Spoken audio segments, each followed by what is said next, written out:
We have come to die for the Dragon Queen. My reign has just begun. Your son Dracarys lived and died a bastard! The Targaryens are a savage race, poor in intellect but rich in cunning. For now you see me as I truly am. Dracarys.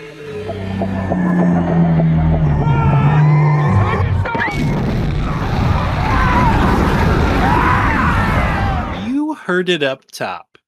Get ready to hoard those dragon eggs, because once more we're returning to Westeros as we turn on HBO Max for season 3 of House of the Dragon, here on Normies Like Us with your hosts, Lord Colin, Master of the Tides. Well, this is Mike Gon, the Podcarer, Wow. King of the he's got Andals, the crown. Father of Dragons. Wow. What do you Wow. say about Oh, that? the egg. Mike- Oh my goodness. Mike, having some sort of full-on schizophrenia attack, has fully given himself over finally to one of our subjects by completely immersing himself. But And I see you have the crown of Jaehaerys the Conciliator, not Aegon the Conqueror. So that means you're Correct. a peaceful king. Wow. I'm Wow. peacefully podcasting, yes. And I knew all of that, yeah. Hold on, Jacob, Yeah. say your name so that we can comment on all this. Well, of course, this is Jaegon the second, second of his name, King of the Andals and the Rhoynar and the First Men, There we go. protector of the realm. I don't have my crown, but it was stolen from me by this pretender, There we Hey, go. I'm on the Mike throne. Series. Yeah. A lot to talk about. A lot of passion already on display. The two of you have some incredible tableaus right now.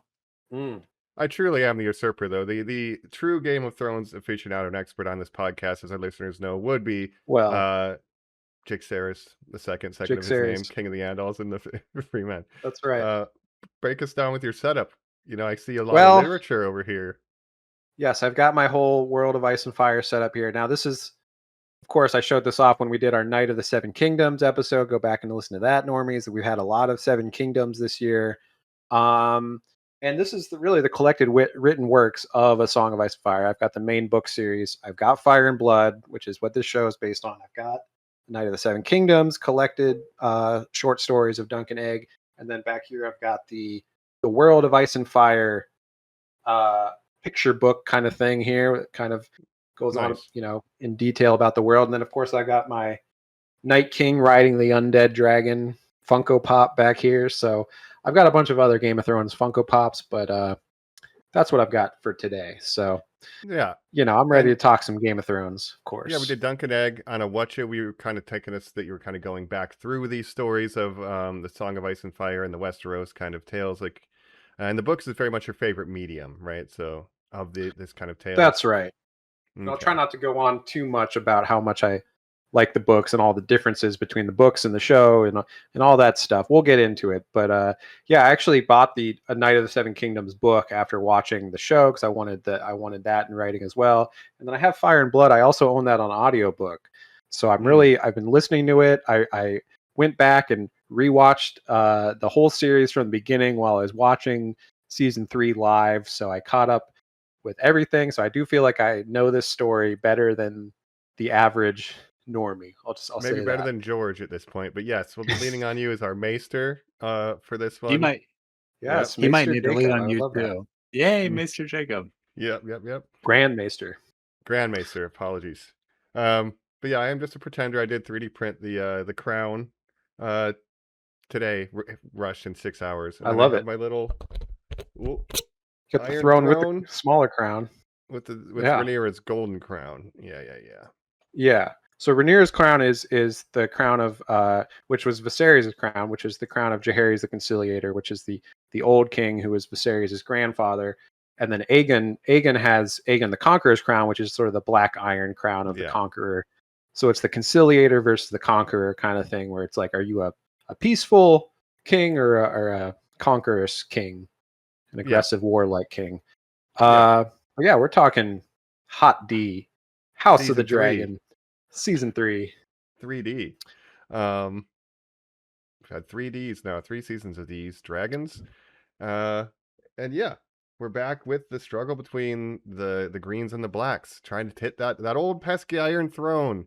It's always That's causing right. trouble. People want to sit on it and people don't want to share it, and then they're fighting over it. When you Back at it play the again. Game of Thrones, you win or you die, I believe. I think that's right. And as you guys keep putting out, we've done episodes on the past 2 seasons, although it's been a couple years. I'm excited to dive in here. But obviously, people don't really kind of need to know our history then. We've talked a lot of Game of Thrones. Jacob, again, super fan. You brought it up on a bunch of witches as well. But a reminder on where you are on the property. Are you guys kind of hot or cold on this universe, Mike? Well, I want to know about you guys. Yeah. Yeah, well, I Yeah. guess for me, I'm pretty in on it, especially after Dunk and Egg, Night of the Seven Kingdoms. Like that's what kickstarted printing stupid stuff for my microphone toppers. Like I really got into We that love Duncan series. Egg. Yeah. Yeah, Baratheon, Party Man, got me inspired to do that. that's right. So I like Dunk and Egg, and I like this show for the most part. I think season 1 was better than season 2. I think we all agreed, but I was excited for season 3. And once the first couple episodes happened, I was like, oh, I think we're in for a good time. So I was pretty excited All for of this. my dragons, as you call Yes. it. All I of my got my dragons. draggies. I got to see my draggies on Sunday. All of my What are the dragons. draggies up to? That's right. Yep. So I was Colin, very what about excited. you? I think you were a little more reluctant on this show than Mike and I. What's your history with the show? Mike and Egg. How Yeah, are you feeling? it's definitely one of those things where I'm now being so conservative in my older age of just not having all the streaming services at once. So I was like waiting to get HBO, and then when I did, I immediately jumped on my little Superman show that I was so excited about because I wanted that to get another season. So I'm getting those little streams in there. Mhm. And then I fully waited for all these to bank up. So I was certainly slower to it. And then I guess I'll hold on to my feelings, of course. Okay, so we Yes. did it. We did week to week, right, Jacob? And then Colin kind of waited for the full I was drop. watching it live. Yes, I Same. always had to watch my dragons on Sunday nights. I look Sunday forward night to it. draggies. Yep, I love it. And once I started watching season 3, I was like, you know what?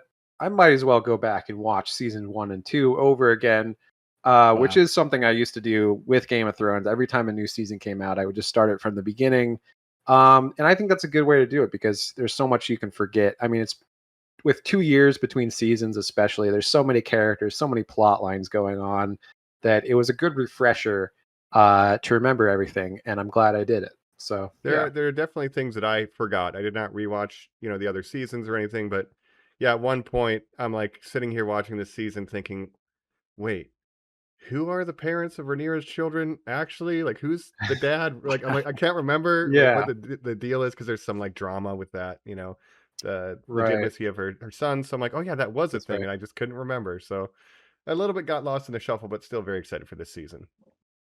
Yeah, it's always good to watch a recap. And I think I blew Colin's mind when I told him off pod that Rhaenyra has 5 sons. And he said, that can't be Right. right. And I explained to him, yes, she has 3 sons by Laenor Velaryon, technically, but really by, of course, Sir Harwin Strong. Right. And then she has 2 younger sons by Daemon Targaryen, 2 little blonde boys. And of course, we see the 3rd son, little Joffrey, in this finale of this season. So we'll talk about that. That's right. That's right. So yeah, get ready for all the confusing lineages that you can handle, normies, because again, it's like Alicent was married to Viserys, and it's like all this back. It's all Look, very brother and sister getting married, nephew and we got uncles and nieces, we got mothers and sons, we got all kinds of incest going on. We got a So religious all cuck kinds who's of just like incest. banged a couple of them, who's just like on his own He's pilgrimage. over Like, it. yeah, So we'll talk about all of it, and I'm excited too. yeah. But should we? Well, anything Let's else to cover up jump top, into or it. should we? Yeah, I think we should. Let's just burn this motherfucker down. Dracarys. we're back here on Normies Like Us. We're talking House of the Dragons season 3. We're going to be talking spoilers for that, probably Game of Thrones at large. Jacob, you're going to be running us through this. Yeah. I guess put a quick summary pin on where we left off, if that's Yeah, possible with season season two. 2. Yeah. So of course, as we know, it's the Greens versus the Blacks, right? You have I've always Rhaenyra. I'm Team Blacks, 100%, of course. I've always said that. 100%. Yeah. But no, we have, of course, we have the High Towers, we have the Targaryens, we have Rhaenyra, first daughter of King Viserys, the king who died in season 1, of course, our old friend Paddy Considine. Incredible performance. Yeah. Yes, going back and watching season 1, I was like, damn, this. I mean, truly, it is. I mean, I like season 3 for the most part. I do have some complaints, but overall, I think season 3 is closer in quality to season 2 than season 1. But I still enjoyed it for the most part. Yeah. So I like yeah, to we have think- Rhaenyra. Sorry, go ahead. I just said Viserys. I think he'd be kind of like me. If he had a 3D printer, he'd be making his little buildings and doing his little my He models. loves it. Yeah, I That's forgot all he he was a wanted to do. model boy. Yes, Yeah, my yeah. little toys, My my little little things. toys. But Uh, yeah. But primarily, of course, the show concerns the succession of the Iron Throne, and we have Rhaenyra, first child, first daughter of Viserys, who is his named heir after he for a long time tried to have a male heir, didn't work out, and finally he was like, okay, Rhaenyra, you're my heir. Then he remarries, of course, to Alicent Hightower, childhood friend of Rhaenyra, and all of a sudden he starts having boys. Aegon, Aemond, Darren, who we're going to meet in this season, Mhm. a little autistic going. girl named Helena. Yep. Oh, Yep. wow. Yeah. I do like. I every don't once in a like while- models. I like little sewing I like things. bugs. I like looking at bugs. Tapestries I like and bugs. buggies. I do like that even on Rhaenyra's side, like you got a Darren and you'll be Luke. I know it's like Lucerys, Yeah. but it's like we got a Luke and a Darren. Viserys and Like, Jacaerys and Joffrey. right. But of course, Rhaenyra Marry your eventually. sister. Got a touch of the tism. Right. Promise Yeah. me you'll marry your Viserys- sister. It is Viserys' fault. Those little No, model trains. no, Viserys, don't. It's you and Yeah. your trains, Daddy. But of course, yeah, Rhaenyra eventually gets married to Daemon Targaryen, brother of Viserys, her uncle. She marries her uncle, of course. Not that weird in Westeros, okay? Look, Jon Snow and Daenerys, as you said, Yeah. Colin, are aunt and nephew. So Yes, and Targaryen's royal bloodline. You've explained this a lot, but you do have a character on the show who, in a tavern while he's getting drunk, goes pretty weird, if you ask me. I did enjoy that. yeah. Again, it goes back to like Night of the Seven Kingdoms. They're incestuous aliens, dunk. Incestuous aliens. That's right. That was a great line. Yeah. we are. I mean, they are. Mhm. The blood of old Valyria. So of course we have now Alicent's children versus Rhaenyra, and we have Aegon, the second child of Viserys, the first son, who's sort of the usurper. And Rhaenyra, while she's at Dragonstone, Viserys dies, and Alicent and the Hightowers basically plot to usurp the throne with Aegon and crown him king.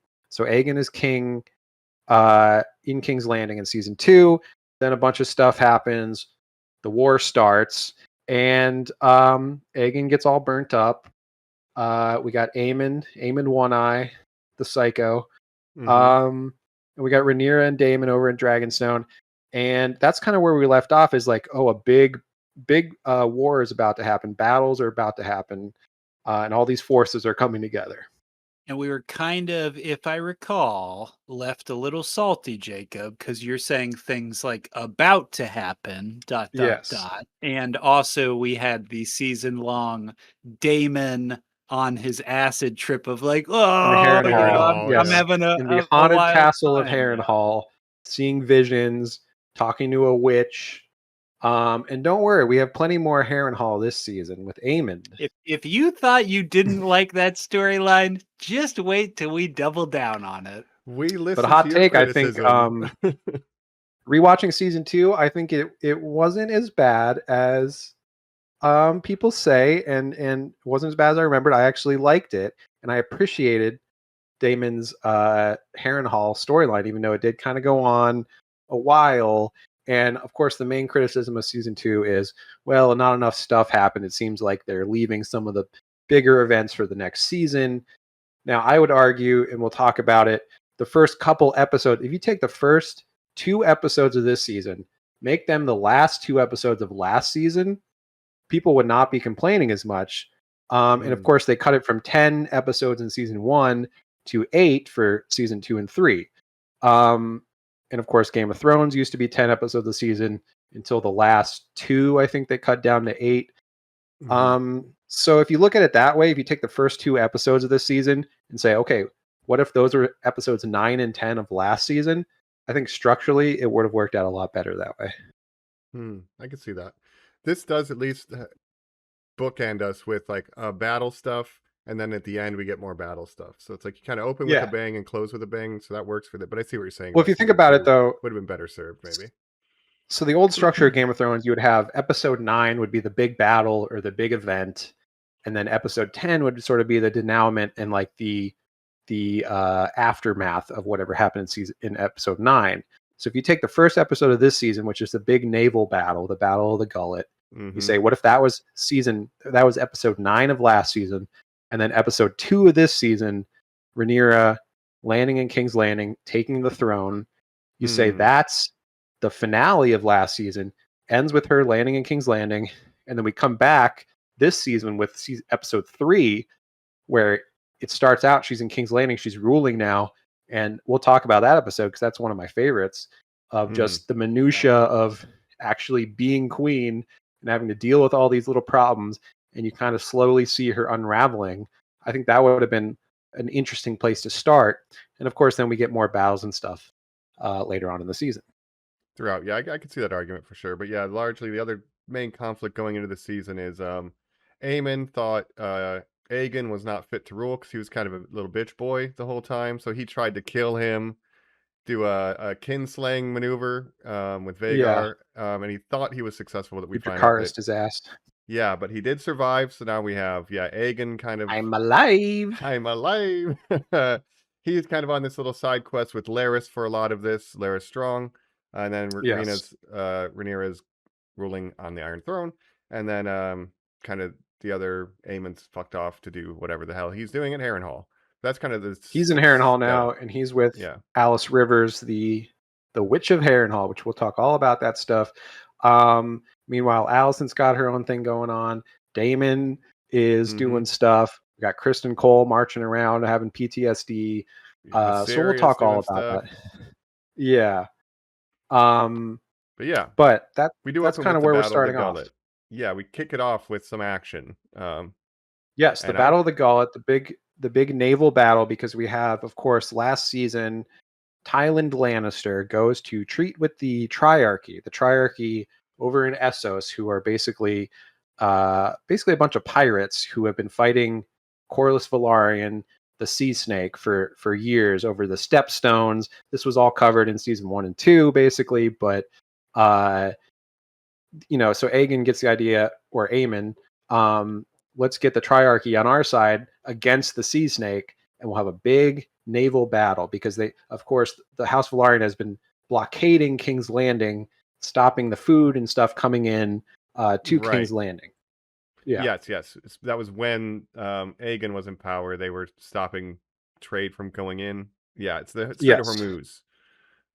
They need to open the Strait of Hormuz. Right. So they send the Triarchy. Did you guys like my performance as the leader of the Triarchy? Bring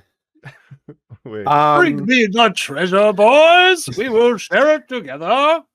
Yes. Yeah, so pirate. I mentioned, I might have mentioned before, but so this actress named Abigail Thorne is actually a YouTuber. If you're familiar with the YouTube channel Philosophy Tube, a sort of a leftist political YouTube channel that I knew about previously to her casting in. She was also in the Acolyte, the Star Wars show, The Acolyte. Oh, Was right. So, as a Jedi? yes, I think the Green Lady. she was one of the witches of One of the Dagomir, or witches. whatever the hell. She was a witch. Okay. So very interesting, and we met her She's at the end of something. last season. Oh yeah, and of course the Lannister twins, who I love them. Yeah. Yes, Tyland and Jason Lannister. So of course, but interesting, YouTube to mainstream actress transition. Very, very interesting stuff there. So we have Shaharo Lohar, something like that. Shaharo Lohar, I think is her name. The pirate queen of the Triarchy. It's not that important really, but basically she has a vendetta with the Sea Snake, so that's why she agrees to. And basically it's like kind of the most obvious like double crossing of all time. It's like, You thought I came here to fight for Aegon? I don't give a shit about that. I signed your paper, boys, so I could kill him. The sea snake. Wow. Wow. Yeah. Whoa. Yeah. It's It's rules. East India Me. Trading Company. Why are you stopping me from doing my pirate stuff? I don't like that. Oh yeah, Doug. Yeah. And the battles look fucking awesome. It was sick. The ramming And of the boats, the way that they discuss it, like it's so cool. It felt pretty huge. Yes. A lot of action this season. I think all of it's very well done. I mean, we get a big naval battle. We just saw the big season 8 or the episode 8 finale, huge battle scene, which we'll talk about, Tumbleton. But yeah, I thought the naval battle was awesome. The dragons, there's a lot going on. The tactic that well, there's multiple tactics. I actually really fell for one.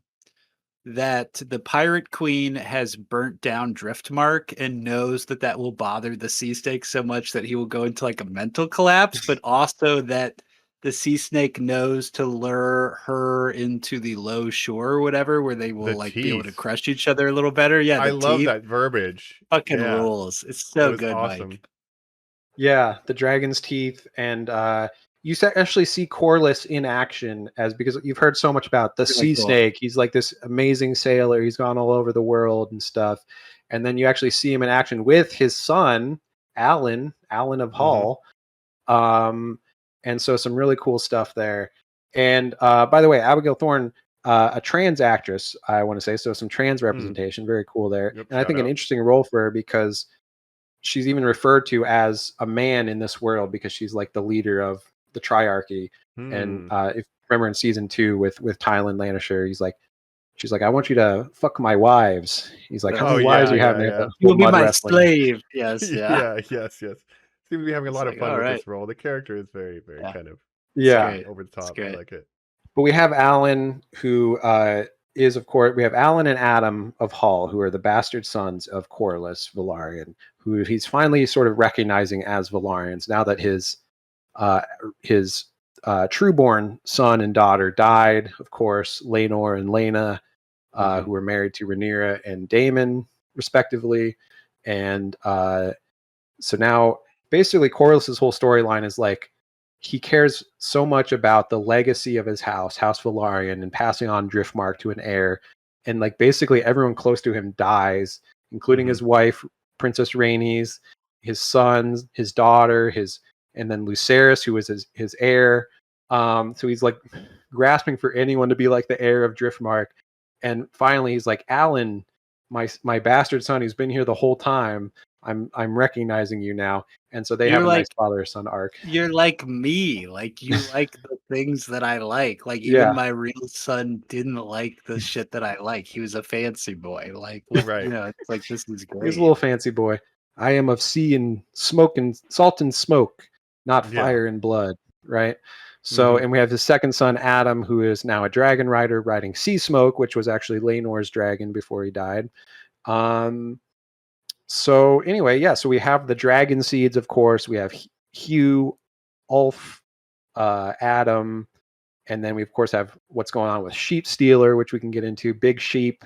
We met Big Sheep at the end of last season. I'm a big fan. It's maybe good for us to just kind of keep going through. There's so much going on to where they are, but you're talking about the grandparents. You're talking about how both of his kids are gone. Talk about his grandchildren, and then weave in the placement of Sheep Stealer here, because I would love clarity on kind of all of this stuff, Jacob. Right. So if you remember, of course, Daemon Targaryen married Laena Velaryon, and had 2 daughters, Baela and Rhaena, who were betrothed to Jacaerys and Lucerys, who are Rhaenyra's sons, who are also their cousins. So we're just betrothing cousins over here. And now, their dad is married to their mom. It's sort of a Brady Bunch situation, if you will. Yeah, sure. And so Baela, Daemon's first daughter, is betrothed to Jacaerys, and we'll talk about Jacaerys as well, of course, in this opening episode. Jace, the heir to the Iron Throne, Rhaenyra's heir. And of course, we had Lucerys, Luke, who died at the end of season 1, the first big casualty of the Dance of Dragons, killed by his uncle Aemond. Who on was not Vagar, of prepared course. to couldn't handle Vagar. He like nobody had ridden Vagar Yeah. in a long time. Aemon got on him, thought he could control him, could not, and then he ended up It was killing kind of him. an accident, but at the same But time, that's he a was like, theme of it kind of, I don't care that much. Yeah. right. But this season is very much like we can control these dragons, and it's like I don't know if we can Yeah. really. So that's kind of a theme I think going is maybe you're It's, not as in yeah. control as you think you are. And it's the blowback of like, oh yeah, we'll put these dragon seed, these commoners in charge of a nuclear weapon, basically. Weapon. This fucking drunkard Ulf the White, we'll put him in charge of a weapon of mass destruction. Surely nothing could go wrong with that. Yeah, they're just so But desperate. yeah, that's a for common riders. theme of the Targaryens thinking they control these, giant magical beasts, and then time and time again realizing like, oh, we're Maybe not not. as in control as we thought. Yeah. Jurassic Park. But so we have the Battle of the Gullet breaking out, and we have Rhaenyra and Jacaerys at Dragonstone, and Rhaenyra is prepared to fly out on her dragon, Syrax. Meanwhile, Jacaerys, who's been sort of feeling like he's been sidelined in the whole war, being like, "Look, mother, let me go instead. Me and Baela will go and fight." And so he ends up locking Rhaenyra in her room against her orders, and being like, "Don't worry, mother, I'll take care of this," and going out. And of course, we talk about Rhaena. Okay, so we have Baela and Rhaena. Rhaena is the second daughter of Daemon, who her whole storyline has been like, all she wants is a dragon. She's never been able to bond with a dragon and get her own dragon.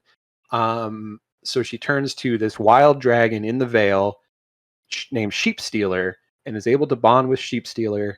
And so she flies over to the Battle of the Gullet to help out. But of course, she cannot control Sheepstealer, who's a wild dragon.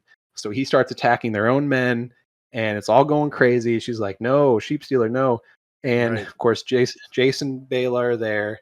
And what ends up happening? Well, little Jace, R.I.P. to him. Yeah. He gets pulled down. Harpooned, his dragon gets pulled into the water, and then he eventually gets arrowed up in the water. An unceremonious death.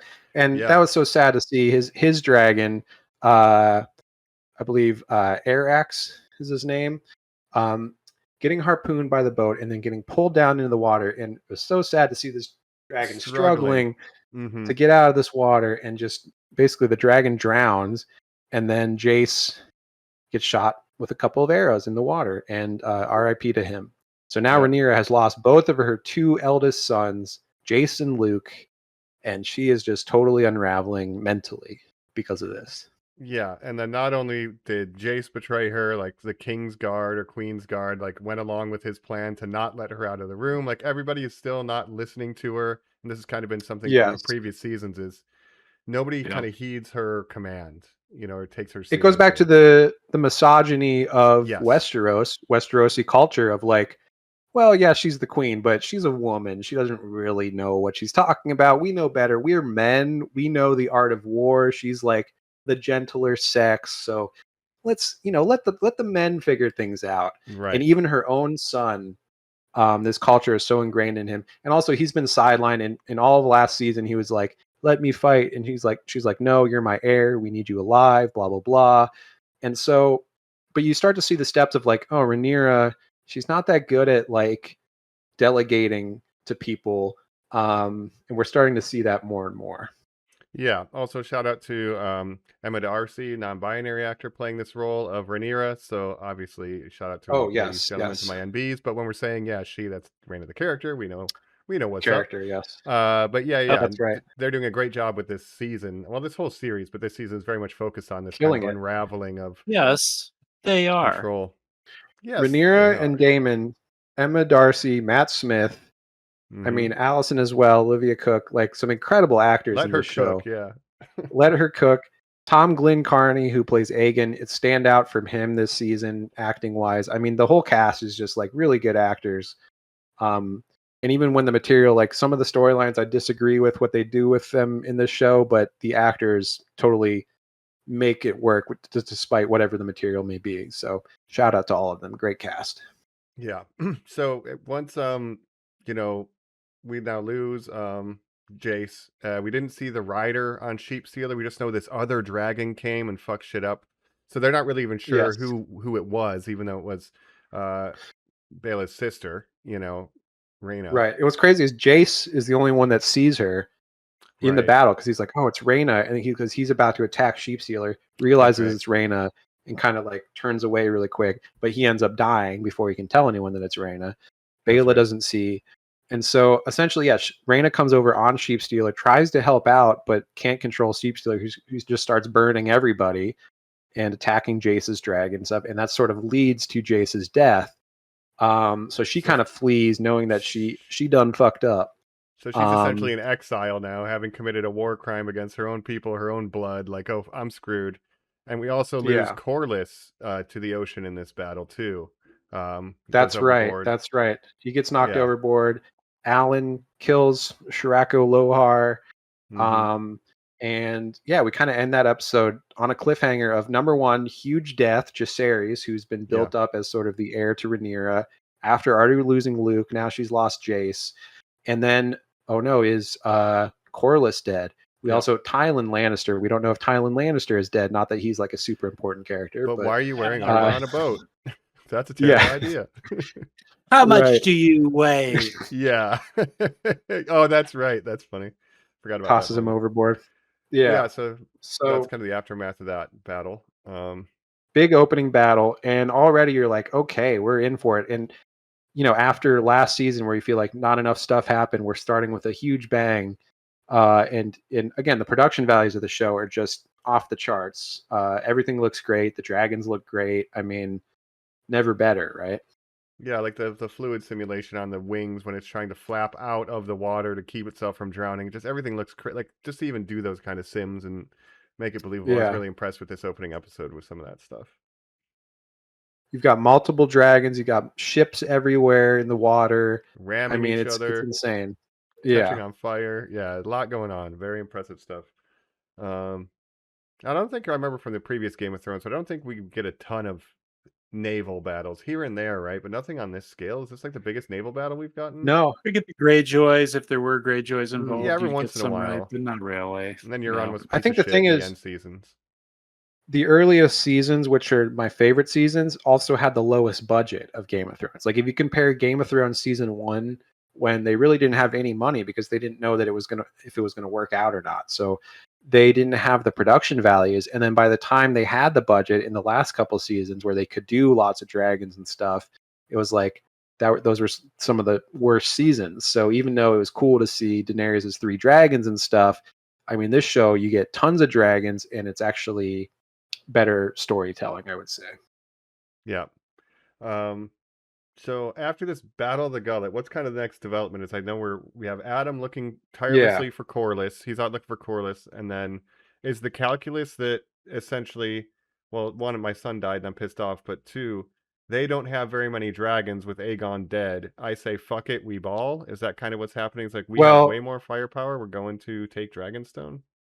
Also, if you remember, so at the end of season 2, Alicent came to Dragonstone to see Rhaenyra and was like, look, I'm kind of over this whole thing.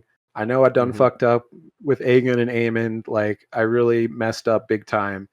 Here's what I'll do. I'm going to let you I'm going to tell the guards, you show up on your dragons. I'm going to tell the guards to stand down. I'm going to send Aemond to Harrenhal.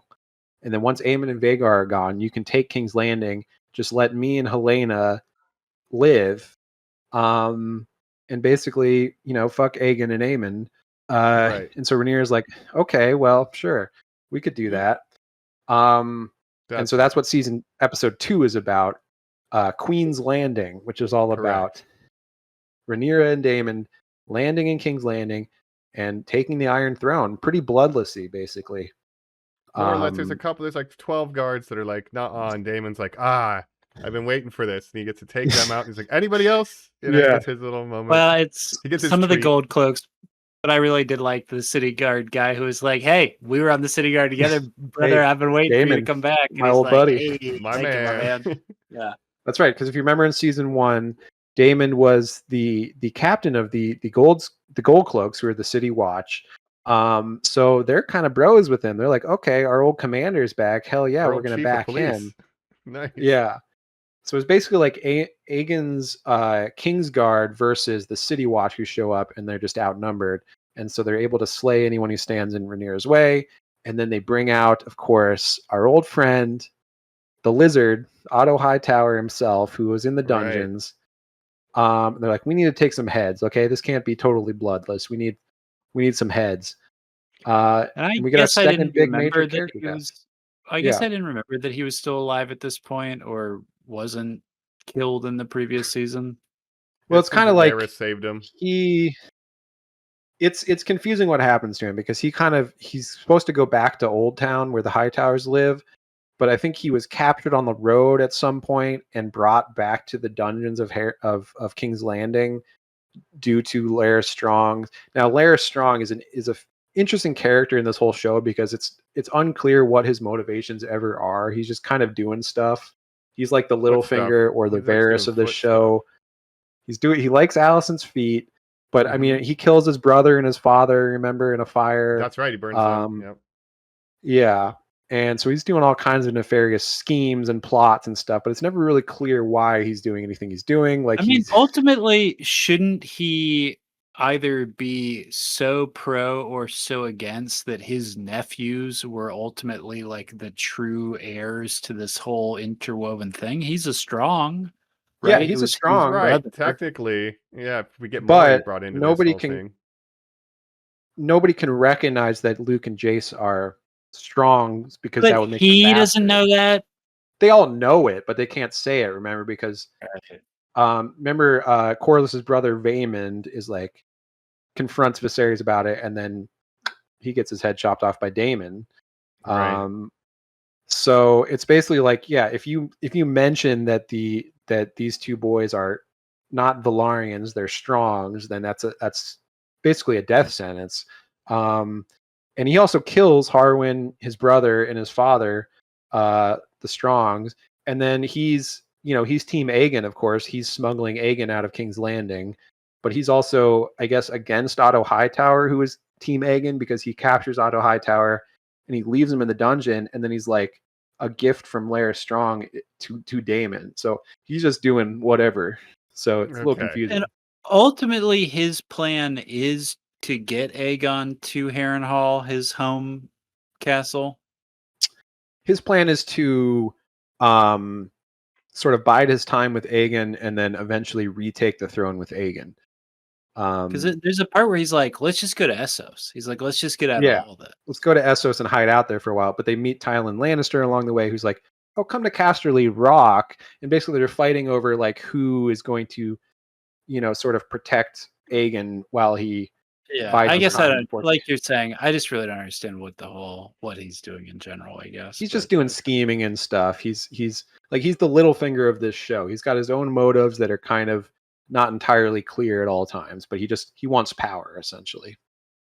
And meanwhile, I mean, his relative, Sir Simon Strong, the Castellan of Harrenhal, is really team Black right now, because he's hanging out with his buddy Daemon at Harrenhal. That's right. But anyway, so Larys, so they leave. So Otto Hightower's in the dungeons. They bring him up from the dungeons along with Jasper Wilde, Ironrod, he's called, who was part of Aegon's council. Okay. Who also they wrote that like attempted rape scene where he tries to rape Allison in episode 1, which is kind of crazy. That guy. So they just need some heads for taking some of the Green Council. And so in number 1, he's the master of coin, for Aegon at the time. And of course we have Grand Maester Orwyle, who kind of switches sides. So they bring up Otto Hightower, the architect. Him and Kristen Cole are considered sort of the architects of the usurping of the throne. We plot to usurp Rhaenyra's throne. And so, of course, they have to kill Otto Hightower. And we get our second major character death in 2 episodes. We had Jacaerys last episode. Now we have Otto Hightower, Rhys Ifans himself. Right. And Daemon compels Rhaenyra, like, you got to do this. You got to be the one to do it. and this is like, oh great, I got to kill the dad of my best friend and like kind of my weird Right. uncle, like you know. So Right. Show me the mercy of someone who's not going to hack me to death. And she's like, Yeah. no. And then she does blow it. And he's like, oh. And then she starts crying and she goes, Finally like, gets oh, it I'm so right. sorry. Yeah. Yeah. And this is starting the whole chain of what I think is really interesting about this season. So, of course, we have the whole show is about Team Black versus Team Green, Rhaenyra versus Aegon in the High Towers. And throughout the show, Rhaenyra has been basically the hero of the story, right? We've Rhaenyra's been the rooting for her, hero. I think largely that's The High Towers are the villains. Aegon and Alicent and Aemon, they're the villains. They're kind of been framed as the villains. She's been framed as the hero. This season, it's a kind of a neat trick because they flip it, where she becomes queen, she gets everything she wanted, but realizes, wait, she low-key kind of sucks at this, and starts unraveling mentally, and you realize, wait, she's a really bad queen. And then meanwhile, you have Aegon, who gets like a full-on redemption arc this season, to where Right. he's almost the hero now and she's the villain. So it's really flipped. I do want to give her a little bit of credit to the fact that somebody stole all of the money. They've stolen all of the gold. So she really doesn't have a Yeah. lot to work with. And I do wonder if there's a world where she shows up and all the money is there, if she can more effectively rule. So she's really hamstringed. She inherited Biden's economy. Like she got a really shitty deal. Classic Democrat complaints, Mike. Oh, it's the last king that The last really set king. me up to fail. Aegon killed really all the is. rat catchers, not me. Yeah.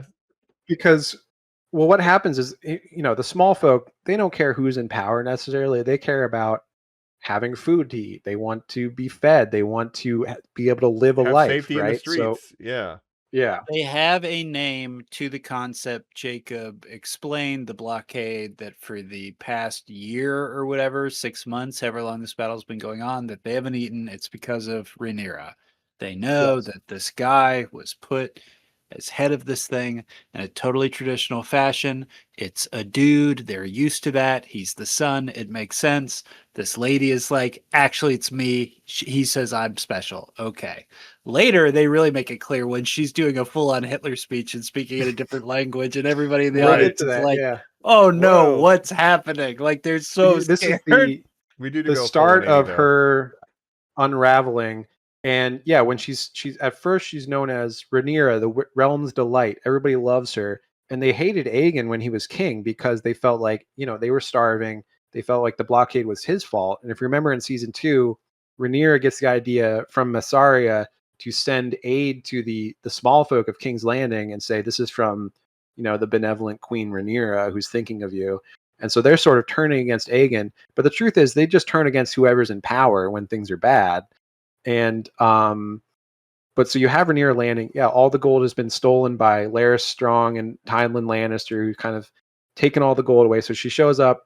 Targaryens have no money. She's trying to run a city, and this is what episode 3 is all about, which I think is such an interesting episode, where it just pretty much just follows Rhaenyra as she does the day-to-day actual ruling as queen, and realizes, like, wait, this is a lot harder than I thought it would be. Everyone's coming to me with these complaints. And she's dealing with like 100 different things, and she's starting to slowly unravel. Yeah, it's like all the small folks are coming with their complaints. Alfin and Hammer are like, "Can I have a house? Can I?" It's like, and she's just getting so frustrated. Yeah, It's like all this Alf's like, minutia. I just want to go to the tavern, have a couple drinks with the lads. Hugh wants a house for his family and for his family to be safe. You got people coming to her like, title that we can move in. Yeah. Mm-hmm. You have Corlys, who's like, I want to legitimize my sons and make them true Velaryons. And at every turn, she's just making the wrong decision. And you can kind of see, like, oh, girl, you're blowing this. You are blowing this. Like, every time she's making the wrong decision. Oh, Ulf, you can't go to the tavern. What are you doing? You have to stay here. Oh, Corlys, we can't legitimize your sons. It's just bad optics right now. We can't do it. Right. And he's like, oh, it's good enough for your sons who are bastards to be legitimate, but my sons, yeah. I'll kill you. Yeah, as you're saying, it really does paint her as she kind of makes the wrong decision at every moment. And it is tragic. Even with, and she tries, it's funny because she actually tries to be like the socialist queen, where she's like, oh, all these rich people are hoarding the money. well, I'll take the rich people's money and I'll redistribute it to the poor people and everyone will be happy.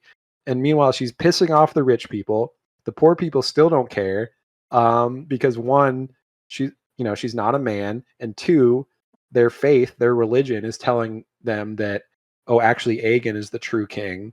And so due to the misogyny and due to basically religious conservatism, now what shall we say voter base of people does that sound like? Yeah, right. No idea. But they're voting against their own best interest, if you will. Anyways. And as I said before, Aegon killed all the rat catchers because they snuck in and murdered a baby. That's so right. now there's literally, the metaphor is Rats like, running there's around. literally rats running rampant both in her inner circle and in the city itself. And we get this great line with Adam as he's getting close to her because Corlys fucks off. He's like, I'm going to the woods. I don't want to hang out with you anymore. You made me mad. But then Adam has that line, on the ships we kept cats. Oh, It's yeah, like, Alan. Oh, I might have an idea for how to help with your rat problem. And it's, Right. They hung all the starts rat to catchers. ingratiate himself. Meanwhile, she's, when she sits on the Iron Throne, the other sort of analogy is that the throne is cutting her. It's literally cutting her because it's a throne made of swords. So every time she's sitting on the throne, she's accidentally getting cut and stuff. And this is really played up in the books where the people see that as a bad omen, that the throne itself is rejecting her as queen because she keeps getting cut on the throne and stuff. Now remind me, Jacob, Viserys, his weird leprosy that he developed, that wasn't from the chair. That wasn't from him getting cut up. That was just like a disease that he had. No, that was grayscale, Dragon which skin? was grayscale. Yeah, Oh, grayscale, which is touched on in Game of Thrones. Remember, Jorah Mormont gets Right. it and stuff, and it basically turns your skin into grayscale, where it just slowly your parts of your body start to die. It gets like necrotic. Yeah. Yeah. I'm gonna go. Also, the beginning of this, we do get Ormond, right? And the High Towers essentially. Ormond Hightower. Daemon goes with Caraxes to the High Tower army. And he says, "Look, you can bend the knee to Rhaenyra, as she has graciously said that you can live." Like he's thinking, I would rather not do that, but if you bend the knee, you can live. Right. You also got to give us her son back, and Darren that's the deal. Targaryen, the third son of Alicent and Viserys. Now, if you remember in the last season, they mentioned, Ormond Hightower is marching from Old Town with Darren Targaryen, his dragon Targaryen. And so we finally see Ormond Hightower, who is Alicent's uncle. And we get a little bait and switch with Darren, where they bring out this little blonde boy, and of course Daemon doesn't know what Darren Targaryen looks like, because Darren. This is the funny thing. So Darren was raised in Old Town by the Hightowers. Now Alicent's sons that she raised herself in King's Landing are all kinds of fucked up, have all kinds of issues, Aegon and Aemond. And Darren, the one that she didn't raise, is actually the good one, as we find out, who's like seems like would be a way better king than his older brothers. But yeah. But just roll of the dice wise, because she makes this comment later that I raised 3, and I assume she's including Helena in there. I raised 3 Targaryens. I wanted to raise 1 Hightower, so I sent Darren away. Right. That child just happened to be the one that's a redhead like her and a redhead like the rest of her family. He has more of the Hightower DNA with his hair color and stuff. But that's the bait and switch, is that they send they give Daemon a little blonde boy and say, "Oh, this is Darren Targaryen." He takes him as a hostage back to King's Landing. And they're like, "Okay, we have Darren Targaryen now.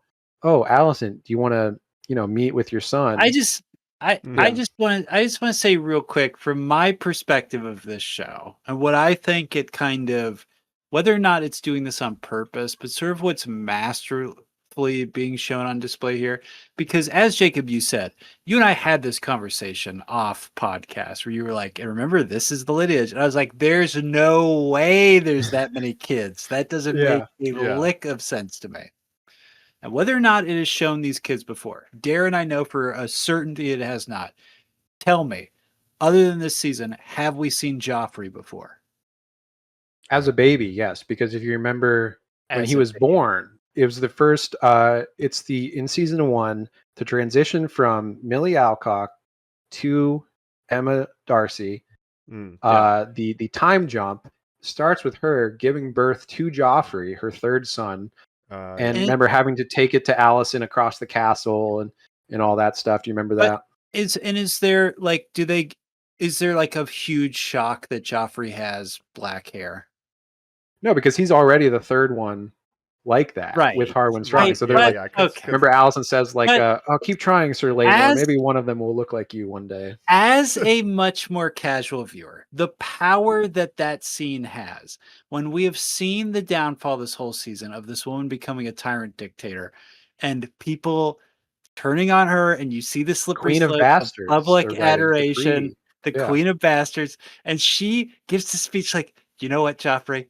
People are just never gonna like trust the good stuff we're doing, but it's actually a prophecy from God that we're gonna Well, be in it's- charge. And yeah. the It shows camera how much she's turns, fallen. and a Yeah. little dark-haired boy is who she's talking to. Immediately, I'm like, "You dumb bitch! They're never gonna let this work. No matter Right. what you're setting up, it's never gonna work." But my Yeah. point being also the whole Darren stuff. It's the same thing. If it's not one of these little blonde assholes, they're what.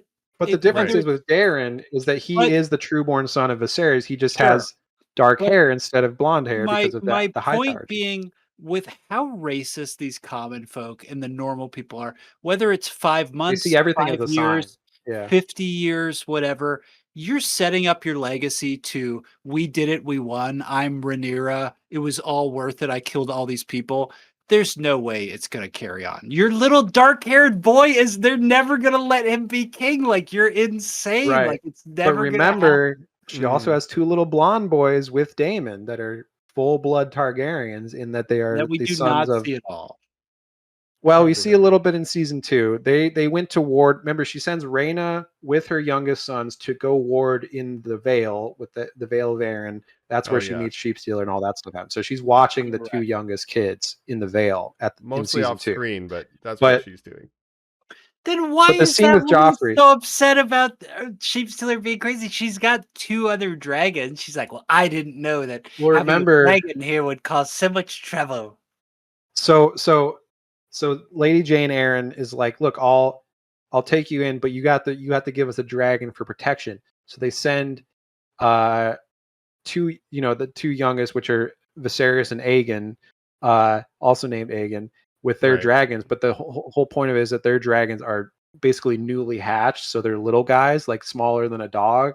Right. And so that's how they sort of Shrek. deceived, the Lady Aaron. So she's kind of pissed Yeah. off. She's like, I wanted a real dragon, not like a fucking baby dragon. Yeah, this is bullshit.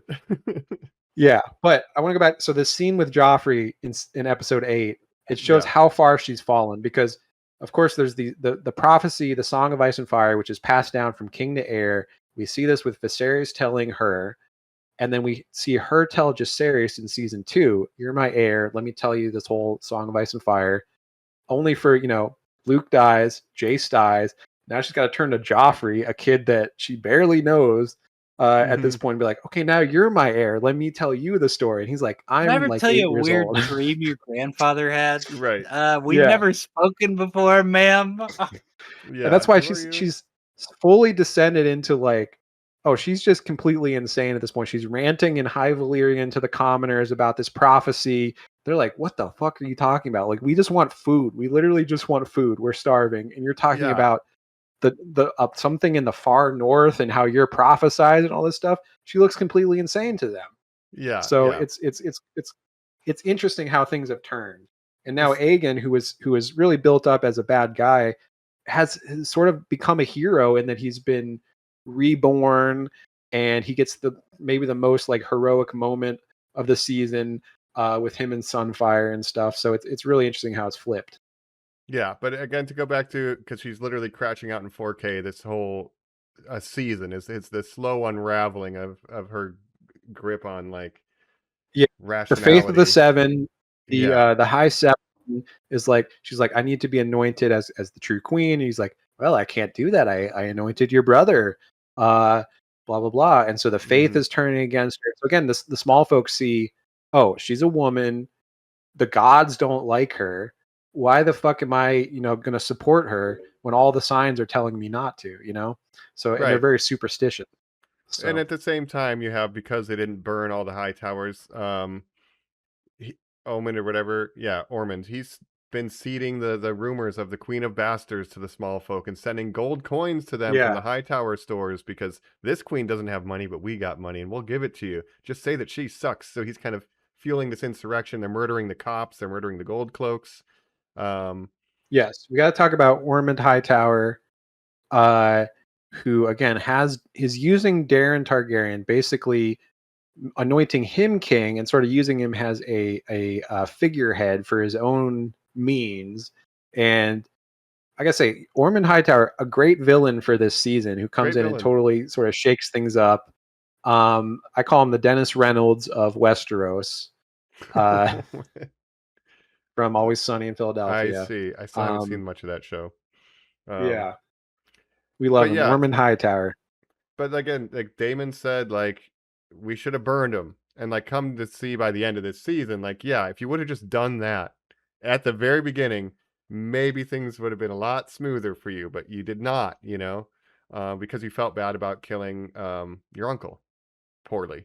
Yeah, like, I don't want to kill more high towers because I already killed my uncle and it made me feel bad. So I can't pull the trigger on what ultimately would be the hard but correct decision in killing that army.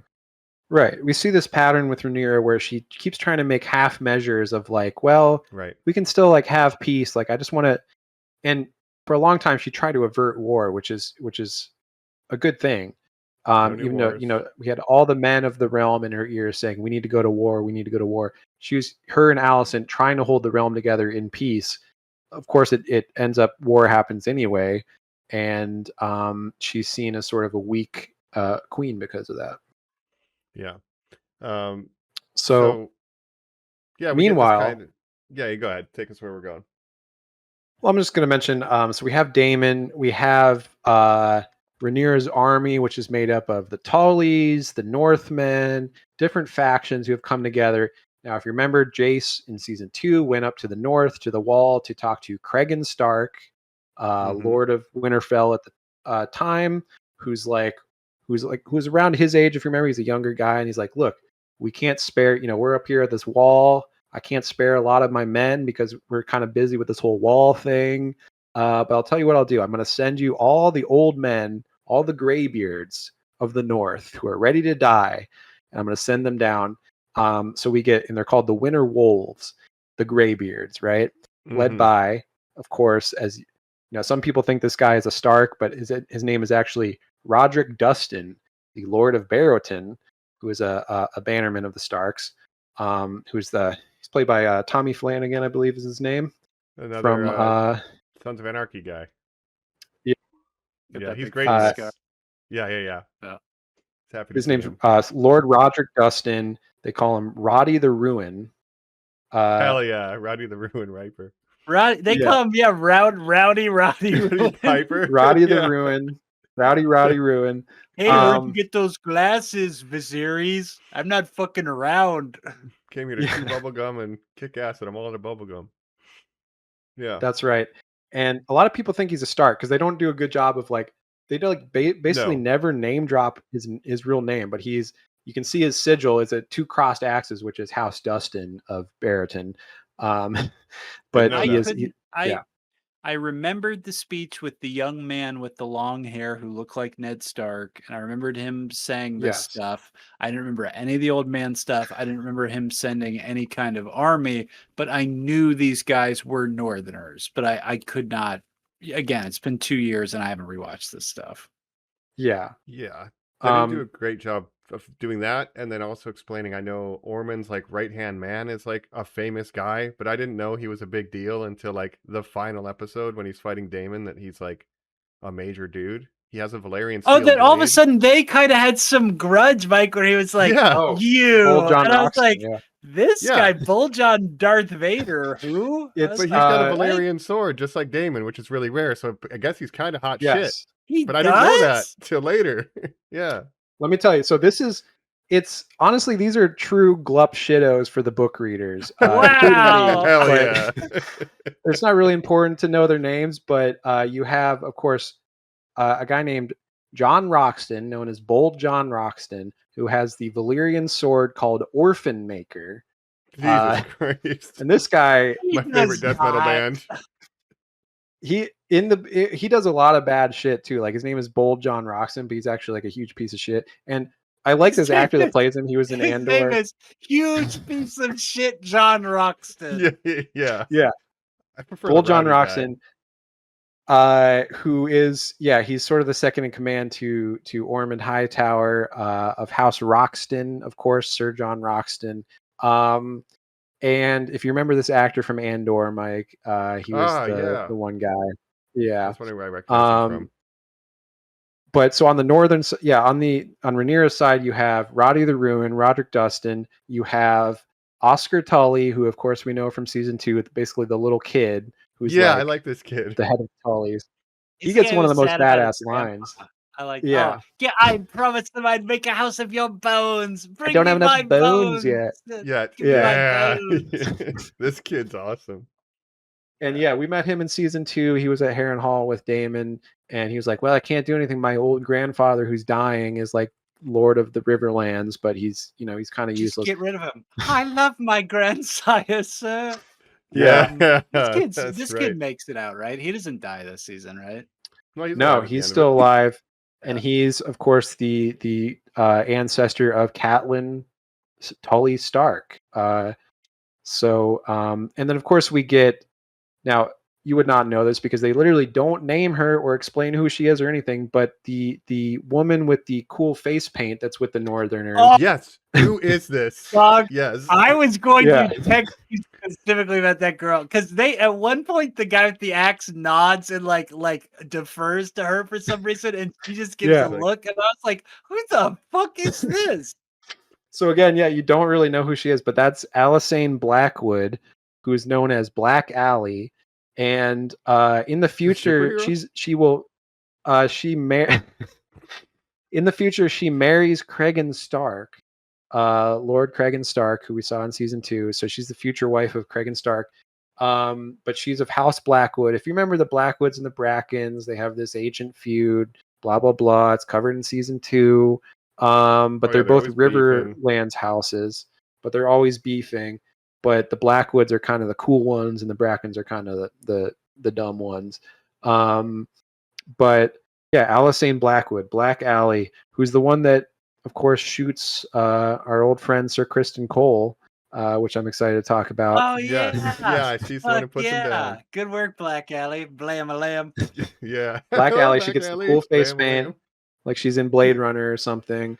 Prairie Road. Yeah, just freaking But so you have Roddy the Ruin, you have Black Alley, you have Oscar Tully. Now, if you remember, the Tullys of this time were all named Oscar and Grover, and there's also a Kermit Tully and a Elmo Tully.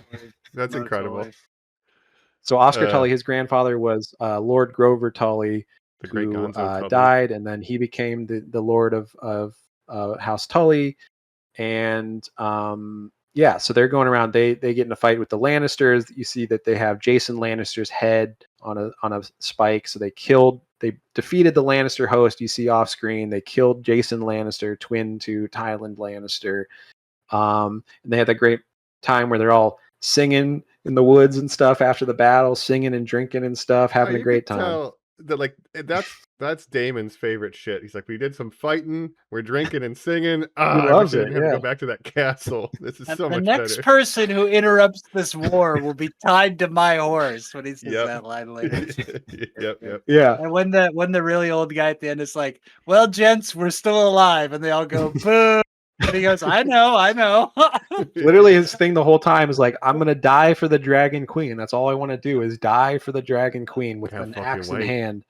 Mm-hmm. Can't fucking wait. Can I ask you a question though, Jacob? Politically, what is this for the Starks? Like, I recognize that Daemon spent most of last season making this deal for the Tullys and the Riverlands, but why did Craigor choose to bow his head to the woman king opposed to the boy king? What did they get out of this? The Starks uphold their oaths, and they pledge to support Rhaenyra as heir during Viserys' reign when he summoned all the great houses to come to King's Landing and pledge allegiance to Rhaenyra. I see. So they're so the North upholds their oaths. And Jace went up to hang out with Cregan, and they kind of gone on. They were kind of good friends. They're like, oh, let's go see the wall. In the books, there's a little more in the books of when Jace is up in the north. He actually, rumor is that he actually has an affair with a bastard of House Stark named Sarah Snow. Meanwhile, he's betrothed to Bela, but there's rumors that he had an affair with Sarah Snow, who so there's he has a connection to the north. Can and stuff. Can I ask you a very dumb question that I've definitely asked you before? Yeah. Fire and Blood. How is it written? Because when you're saying things like there's rumors and this stuff, it's not there. It's not like POV characters like the traditional books where it's happening to them and they go, "Did you hear this is on this side of the town and we're in this battle or whatever?" Is it cutting back between perspectives, or is it truly just like, and then there was Rhaenyra. Here's fucked up shit that happened to Rhaenyra for 7 chapters. Here's Daemon. Here's what happened to Daemon, Yeah. So I have Fire and Blood here. Now, people may not know this if you haven't read the book, but basically, this is not written as a novel like the Song of Ice and Fire main series is. It is written as a historical text in the perspective of a maester like 100 years later writing about this time period. And so it's filled with stuff of like, some accounts say this is what happened, but some accounts say this is what happened. So it's all based on like half remembered historical events. But it's very interesting. Kind of the fun of the show, that they can be a little fudgy with the canon and be like, but is this how it happened? Right? Actually, and a lot of book readers complain about changes that are made in the show, myself included. I've complained about some of them, but the thing is, like, a lot of the stuff, it's not that expanded upon in the books. Like, you don't have character arcs in a way of like, you don't really get to know Rhaenyra as a character. You just read about stuff she does, but you don't really get inside her head. So this show is able to really deepen these characters and really flesh out these characters in a more compelling way than the book is able to. But then you get the book purists like, that's not what happened. This is what happened. Blah, blah, blah. So, but sorry, again, to just be so pedantic, it's mainly recounts of the battles where every once in a while they'll be like, and Helena was still locked up in the tower. And, like that. Yeah, kind of. I mean, it cuts around to all different things and like, oh, this is what happened, and these lords supported this side, and so it really goes into a lot of detail about what all these different characters were doing, but it not about what they were thinking or their motivations or inside their head. Right. Yeah, it's all written. That's really interesting. That is a cool approach to take to write like a fantasy book. Is like this kind of archaeological half-remembered history. Like, I have 2 different sources. I don't know which one is true, so here's what I got. Pick. And well, again, it's just the power and praise the author real quick, because we have a former host of this podcast. We love him. Who loves to go. Oh man, by saying things like he's lazy and he's not good. And look, so I have my own opinion on like it is so strange to me that it's like thinking you can't land this plane. That's so crazy to me. But that he is the kind of writer who is like, but I can write a whole other book on just the fake history of my world is so crazy. Yeah. I think the thing is with George R.R. Martin, at a certain point, he became more interested with the world building of Westeros than the actual mainline novels, to the point where he's like, I'd rather expand upon the world building and really flesh that out than finish the novels. And I think that's kind of why he got sidetracked. That's why he wrote Fire of Blood. That's why we have the World of Ice and Fire book back here, because he got so interested. Well, there's been 300 years of Targaryen kings. What if I went back in detail and really fleshed out what happens in those 300 years with each Targaryen king and like what was going on at the time? And this is the other thing people don't understand if you haven't read this book. It's not, the whole book is not about Rhaenyra and Aegon and like the Dance with Dragons. That's only like a couple chapters of this book. It goes it starts with Aegon the Conqueror and it goes through the Dance with Dragons. And this is supposed to be part 1. And then part 2 is going to cover after the Dance of Dragons all the way up to Robert's Rebellion. Wow. Wow. Well, we'll see. But so really the beginning of this book is all about Aegon the Conqueror, which of course they've announced we're going to be getting a movie theatrical that's right. film. Mm. Yes. They do actually have quote unquote material for that film. Yeah, I mean, as much as there's material, I mean, as much as this show has material, right? Is that they go into the detail of the conquering of Westeros, and Aegon, basically Aegon the Conqueror had two sister wives named Visenya and Rhaenys. He married both of his sisters. Yes. Yes. And actually, Vagar was the original dragon of Visenya, one of his sister wives, who was of course, Aegon rode Balerion the Black Dread, the biggest dragon of all time. Bigger than Vagar? Oh, yeah. yeah, Vagar is the Balerion. biggest living dragon at this time, but Aegon the Conqueror's dragon, Balerion the Black Dread, was the biggest dragon ever. Vagar was only the second biggest.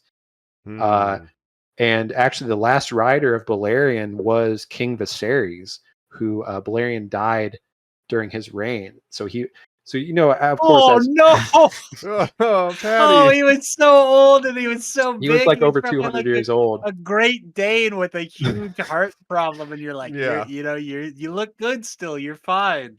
Yeah, well, that's what's interesting with Vagar is that Vagar is now the oldest and biggest living dragon, and the only living creature from the time of Aegon the Conqueror who came over from Old Valyria. So truly, the last living creature that remembers Old Valyria is Vagar.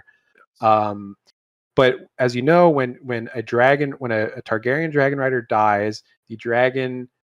A new Targaryen can claim, or a new dragon rider can claim the dragon, but only one dragon rider can bond with a dragon at a time, right? They sort of pair bond. So dragons sort of get passed down, but it's whoever can claim them. That's why Aemond, of course, ends up with Vagar. But After so Baela, is that who had it originally, or whatever? Laena, her mother, Laena, who married Daemon, and then remember she died. And so then Vagar was sort of open to be claimed, and Aemon kind of sneakily claimed her in the middle of the night. Man, the Black Dread must have been. Man, fucking Viserys must have fucking walked up and just fucking stomped on his head. He must have been so old by that point. He probably didn't even put up a fucking fight, right? He was just like, yeah, get on. Like, if you want to, man. He died of old age during Viserys' reign, and then Viserys never claimed another dragon afterwards because he's like, I'm kind of done with dragon riding after Balerion. But all these dragons have former owners and stuff, and so Aegon had two sister wives, Visenya and Rhaenys, who both had sons by him that ended up being kings at different time. And then, of course, so Jaehaerys, the old king, the conciliator, was Aegon's the Conqueror's grandson, and then Jaehaerys is Viserys' grandfather. So Aegon the Conqueror is the grandfather of Viserys' grandfather. And Jaehaerys ruled for like 50 years. Actually, so the dragons Vermithor and Silverwing, rode by Hugh and Ulf, were the dragons of King Jaehaerys and Queen Alizane, who were also brother and sister, also married. But Jaehaerys ruled. Yeah, but Jaehaerys ruled for 50 years, and he was a really good, peaceful king, so everybody loved him. And then when he died, that's why they had the crisis of succession, because all of Jaehaerys' children died before him, so he only had grandchildren, which was Viserys and Rhaenys. So they had that big council of succession decide that Viserys should be king over Rhaenys, the queen that never was, right? So, anyways. But yeah, it's also I could go into more Targaryen history. But. Like even I saw like from the book, maybe like Ulf, it's technically, even though he's a bastard, like his bloodline goes all the way back to that king being his great grandfather or something. So it's like, Ulf was likely a son of Jaehaerys, or actually a son of Viserys' father. So him and Viserys would have been half brothers. So that dragon is just returning to the bloodline when it finds Ulf. It's like, oh, you're like great whatever used to ride me. I guess you're cool enough.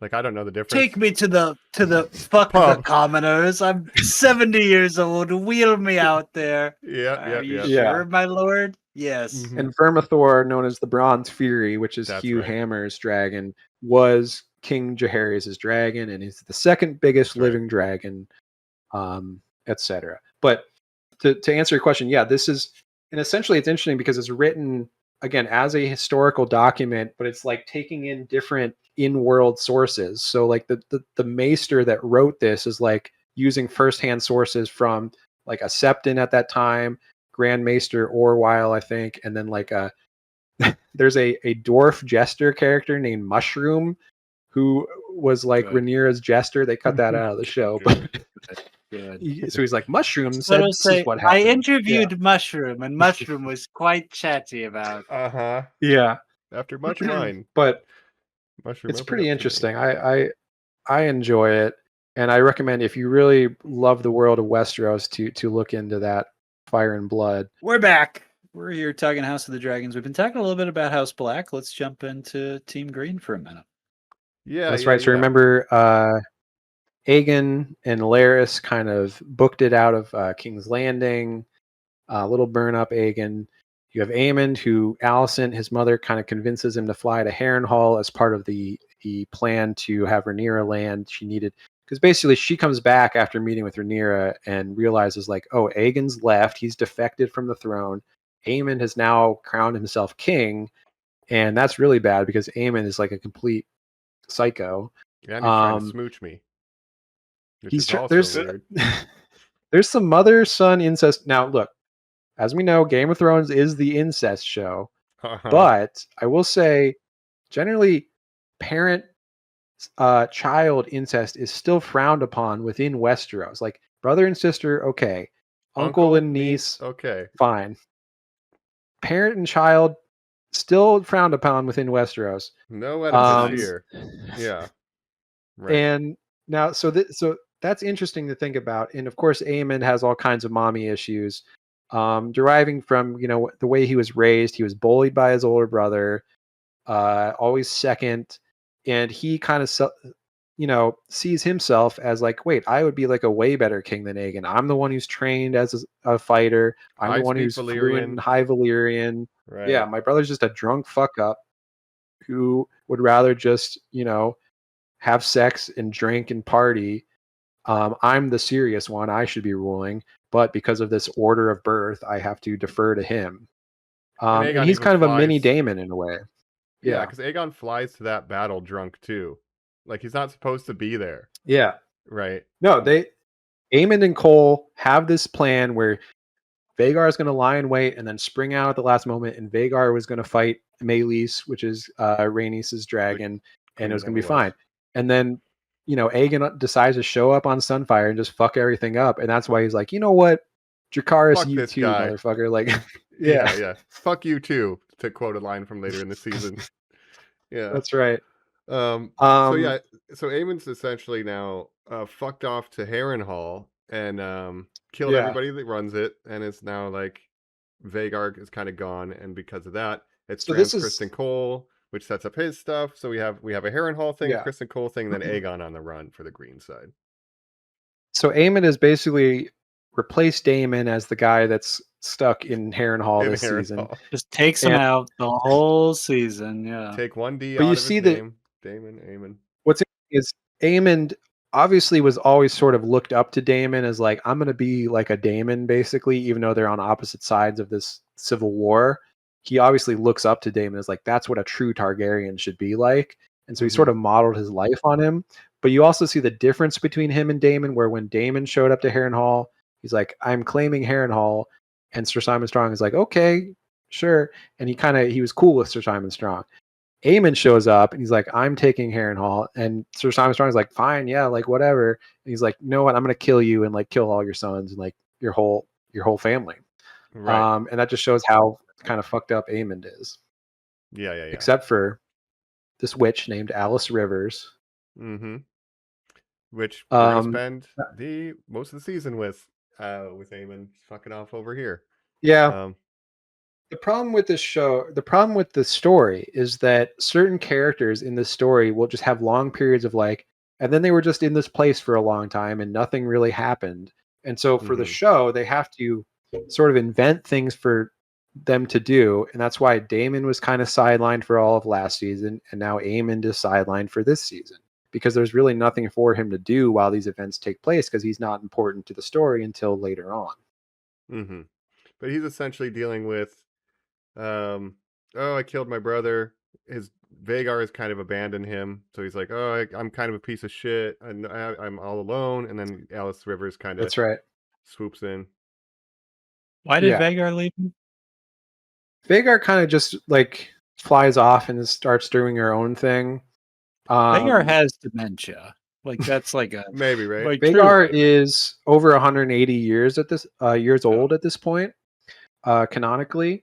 So it's possible, but Alice again, kind in the of books, this doesn't really happen. Like she doesn't really leave Aemond in the book, so it's different. yeah. So I don't know, but No, Alice implied because he's kind of mortally wounded at that point that like maybe Vagar left you to keep you safe because wherever Vagar is, you are. So it'll kind of throw them off the trail. If that's Vagar's right. somewhere else, they won't find you. So People are maybe, looking maybe for not. Aemond to That could just be her manipulation, yeah. but that's what she says. I don't know. But so of course, yeah, you have this whole Harrenhal storyline. You have and Colin, what are your thoughts on Harrenhal? I like the castle again because it's so funny and leaky. I thought it was funny last season. I don't like seeing this story beat repeated.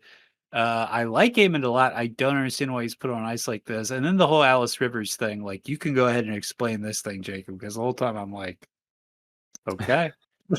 Explain what? That she's like a witch or whatever.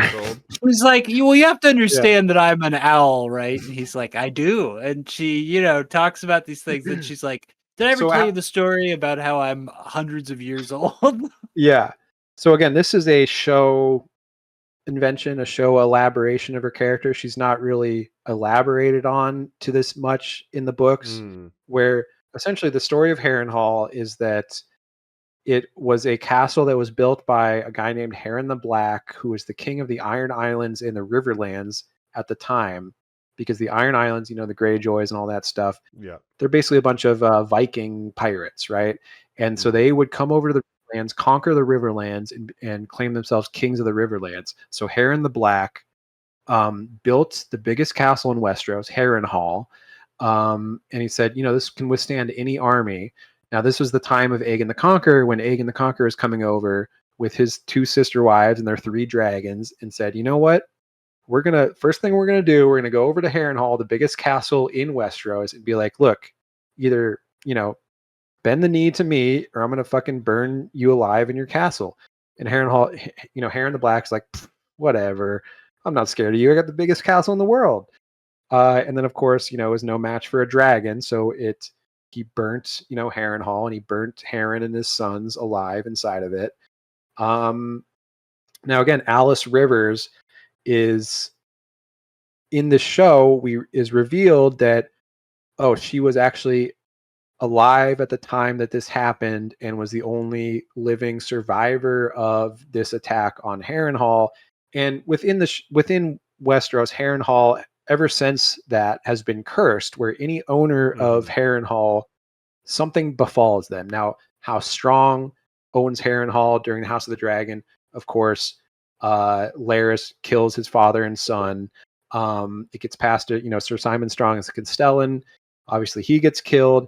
And this continues where this Harrenhal, this idea that it's haunted and it's cursed, even into Game of Thrones time, where the people that own Harrenhal at that time, bad things happen to them. So it's a cool idea. But so the Alice River stuff is that she's actually somehow cursed to, live forever. And she's like a woods witch and all this stuff. This is all from the show. So that's not really something that's in the book. So it was interesting to reveal. But she's just a bastard in the book that Aemond just shacks up with for some reason. She's a bastard of House Strong, she's a maester of sorts, in that she's an unlicensed maester, or considered a witch, in that she does potions and various herbal remedies and stuff. But this idea that she's like hundreds of years old from Aegon the Conqueror's time, that's not in the book. I see. But yeah, her whole thing is like, hey, Aemon. She's like, oh, now I got a Valyrian prince boy. So like, I got these dragon eggs. If I can hook up with him and convince him to stay here, we'll just create a new seat of power in Harrenhal, because I can't leave it anyway. I hate being lonely, so I'm going to seduce this boy and give him the dragon eggs. Right. And then we'll start from here. That's kind of her gambit. You should marry me. I'm a ghost. You're like, oh. Well, if you remember, you she tried of course, with Daemon last season, she tried to do the same thing with Daemon. Daemon Right. kind of rejected her. And so then she was like, okay, I'll do it with mini Daemon instead. He's a lot more sort of gullible and more easily tricked, I guess. And Yeah. I think Aemon is such a fascinating character because he does like this whole mommy issue thing is what drives his entire character. In that all he ever wanted was like love and attention from Alicent, but he never got that because she was so focused on Aegon, the heir, that he was Mhm. kind of the second son that was neglected.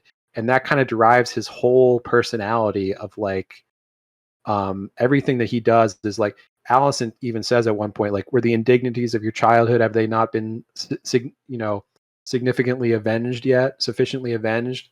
Mhm. So if you read his character as sort of stemming from that, he has this weird thing with this incestual thing with his mother, Alicent, and he ends up hooking up with an older brunette named Alice. Mommy. Oh, Alicent. You see? Alicent, I So see. yeah. I remember even with the prostitutes at the, I don't want to say whorehouse, but I think that's what they call it in the show. But like he Yeah. was hook up with that one kind of slightly The older older lady, yeah. worker, and just he would just be there for That was company his more than first. sex, really. Yeah, Yeah. If yeah. you remember, his thing is he lies curled in a fetal position, naked, and just wants to be held by an older woman. He wants to be the small So spoon. that's like his thing. Right. Yeah. That's nice. That's nice. But yeah, it feeds Yeah. into So his he's really character, fucked like up in the how head. he'd be susceptible to Alice Rivers kind of trying to pull this plot with him. Yeah. To the point where Alicent does come on Rhaenyra's orders to try to kill him, but even then, Yeah. it's like, I think I'm going to stay here with this river lady. And Alicent's like, what? What are you going to Eamon, do? I still don't understand who this woman Who is. is this? It's a great line Right. reading from her. Yeah. When your mother shows up. Don't you worry Yeah. about that. She is my betrothed. Right. I And do want then, to talk about Alicent briefly in this season. Because with Alicent, so again, huge book change huge show change. And I think the best change that the show has made from the book material, which is the relationship of Alicent and Rhaenyra, which is really the core of the whole story, right? The mhm, fact that they were childhood friends turned, she ends up marrying Viserys, becoming his second wife, and they have this rift between them, but it all comes back to their relationship. Well, in the books, Alicent was never a childhood friend of Rhaenyra. They're in fact like just hmm, always rivals and sort of enemies.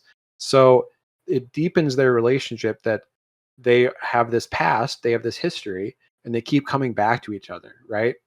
mhm, And I think that's really the heart of the show, and I like that. The problem is with Alicent in this season is that they kind of don't know what to do with her at this point because at this point in the story, her arc has kind of ended, and so there's really nothing for Alicent to do other than to be like, well, I guess I could kill Aemon for you. mm, And So meanwhile, crazy. book Alicent never betrayed her kids. She always remained loyal to Aegon and Aemon. Like she never had this friendly relationship with Rhaenyra. So I would say Alicent is the biggest difference from book version to show version in the whole show. mm, In this show, House of the Dragon doesn't know if it wants Alicent to be Rhaenyra's angel on her shoulder or her devil on Yeah. her shoulder, because she will go to her for counseling, and just whatever advice or whatever needs to happen for the story will occur. It just never feels very consistent, unfortunately. Yeah, they just don't mm. know what to do with Alicent. And all Alicent wants to do is fuck off and live with her and her daughter Helena and Helena's My, children.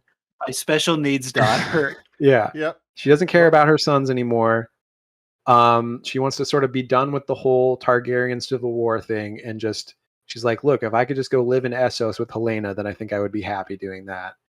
And Rhaenyra's like, you're kind of crazy because you started this whole thing. Now you want to wash your hands of it. Like, you don't understand. Like, You I need to kill I need to have Aegon's head on a spike to prove that I won this war. We Mm. had a treaty.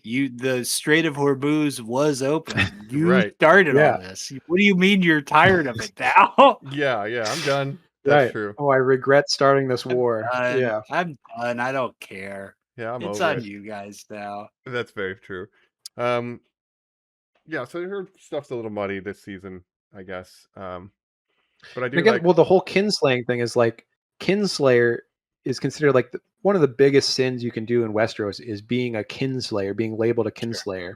Mhm. And that's what happened to Aemon, where he feels that he's cursed now because he thinks he killed his brother and he's become a kinslayer. And so the idea that Alicent would willingly kill her own children is a little at odds with what she should be doing. Like, Well, even yeah. I know that show Alicent is very different than book Alicent, but I just have a hard time believing she would willingly want to kill her children like that. She's kind of backed into a corner by Rhaenyra, but it's like, I want to stop Yeah. being in this war because I'm sick of my children dying. So I'll go kill my son because I'm sick of my children dying. It's a little confused in its logic, but I do like that when she tries And they to just don't know poison what him. to do with her. They don't know, but she Yeah. tries to poison him and he doesn't die. And then I love Alice to be like, "You fucking idiot!" Basically, like, Yeah, so that's why. stupid. But this storyline doesn't work that well for me because it's like, oh, your mother-in-law shows up and then she poisons Aemon, and it's like, what was her plan? She was just going to poison him and leave. Like, yeah, it's a little strange. And again, Well, the that's- whole incest thing where they're like, oh, will they, won't, and then there's a scene where there's a sex scene between them, but then it's revealed to be a dream for Aemon or a hallucination. It's a little strange. little strange. Harrenhal, like last season, I think the least of the storylines in this season, for me, for sure. Yeah.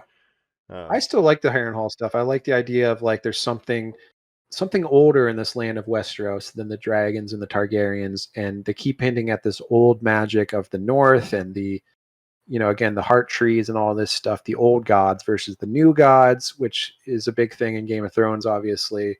Mhm. And you see some of that stuff, like even when Ulf and Hugh are like waiting for Vagar and they see like some weird shit in the woods and stuff, and they're like, I'm getting the fuck out of here. Right. So Oh, I yeah. like those sort of magical elements. Yeah, I wish she would do more than just do the Batman move where like they turn around and then they look back and she's gone. Like she kind of has one move. Yeah. Yeah. Right. Yeah. But Meanwhile, you have Ormond Hightower, who has, again, using Darren for his own purposes, Darren Targaryen. Again, they did a whole bait and switch where they gave a little blonde kid to Daemon. Turns out he's not the real Darren. The real Darren is with Ormond. They take over the town of Tumbleton, and What's yeah, what's my favorite character's name, Jacob? Who's Freddie Fox play? What Hightower is he? who's Freddie Gwaine? Fox? He's yeah. Is he the Uncle Hightower? Sir What's Gawain his name? Hightower. So that's Alison's Yeah. brother. That guy rules, We dude. like that Freddie guy. Fox. You know who Freddie Fox is? Freddie Fox rules, dog. No, but is that the actor's name? Mhm. Nice. I good like name. Gawain Hightower because he was with Kristen Cole, then he was with Ormond Hightower, and he's like, I'm tired of these people that just seem to be on suicide missions. And He's like, like, I'm actually a "Hey, rational, logical person who you- doesn't want to die. Mhm. choice you're making is wrong. Is his job is to just tell the guy like you're actually a fool. Mhm. Yeah, and of course he's a little fancy boy. He's a little gay guy. Right. He definitely is. Yeah, seems they like all the Kristen Hightowers Cole. How did you know it wasn't this other guy? He doesn't even look like that other guy. He's not nearly as handsome. That's or whatever right, he that's says. right. And they're Arian like, Baratheon. all right. They're like, all right, man. Arian Baratheon is much more handsome than this guy. Right. And but his uncle is Ormond Hightower, who was a cousin to Otto Hightower. So he's the current Lord of Alison's Hightower. brother. Yeah. This guy is Gawain Otto's is. brother. The asshole he's- is Otto's brother. Otto's cousin. He was Ormond's the the cousin. son of Otto's brother from season 1. I guess I just don't understand why these people are so powerful all of a sudden. Well, they're the lords of Old Town, Old Town is a pretty prominent city in Westeros. That's where the Citadel is, where the Maesters train. And so they rule Hightower, the High Tower of Old Town, which is a very tall tower in Old Town. But technically they're bannermen to the Tyrells of Highgarden, which is the Reach. So Old Town is in the Reach, which is where the Tyrells kind of rule, if you remember. So they're less important by Game of Thrones time, House Hightower, probably because of the events of this, where their whole like line was Sure. kind of killed They off. fucking wiped out. Yeah, Jesus. So I like, Kristen Cole, his whole storyline is that he has PTSD from last season. If you remember the Battle of Rook's He Rest, saw a nuclear bomb get a dropped. big battle. Yeah, right. Yeah. Saw entire, hundreds of men burned alive in front of him. And he basically has PTSD where he's like, it doesn't even matter anymore. Like, we've given the war to the dragons. We're just, simple humans. Like, what can we do against it? And he's become essentially all he wants to do now is die in glorious battle, and be remembered as a great warrior and a hand of a king. They call him Kingmaker because he was sort of instrumental in making Aegon king. And that's why his death is so interesting, because he's on this suicide path. He's like, I'm going to fight until I die. Like, I'm literally going to go up against a much larger army and just die in battle. That's all I want anymore. But the satisfaction of being such a fucking lunatic, going on these suicide runs, this final one, fights tooth and nail to survive this thing, barely survives. His forces pull it off. They scream, "We are the light. We are the light. We light the way." We Yeah. light the way. We light the way, which is the Hightower words. Yeah. And then they take a deep breath, look up, and there's the white wolves, or the old wolves, or whatever, the gray, the winter wolves. the winter Yeah. wolves. The And graybeards. that Christian Cole immediately is like, "You guys Oh. suck. 2v1 me. I'll take the old man and the kid. You guys are Yeah. fucking losers." And he just like trash talks, and that woman Yeah. just shoots, Allie the Black shoots him immediately, and he's Yes. like, "You guys suck." Ugh. Yeah. So this is what great. So yeah, I love he looks this. up the armies there. The guy says, what army is that? And he says, our death. And then he's consigned to die, but he's like, I'm going to go out fighting. Gives this big speech where he's like, okay, I'm ready. Let's fucking go. Again, Oscar Tully has one of the best lines where he's like, I promised the dead that I would build a sept out of traitors' bones. I don't have enough bones yet, right? Yeah. Need your bones. Super sick. Give me your bones. Super sick. Now that's all straight out of the book, that whole interaction, which is interesting, all that dialogue. But they cut out a line, which I thought was like the best line, but maybe they found it sort of redundant. As they shoot him with the arrows, because he's ready to have a fight. He's like, come on, 2v1 me. They shoot him with the arrows. And he's supposed to say, I'll have no songs about how brave you died, Cole.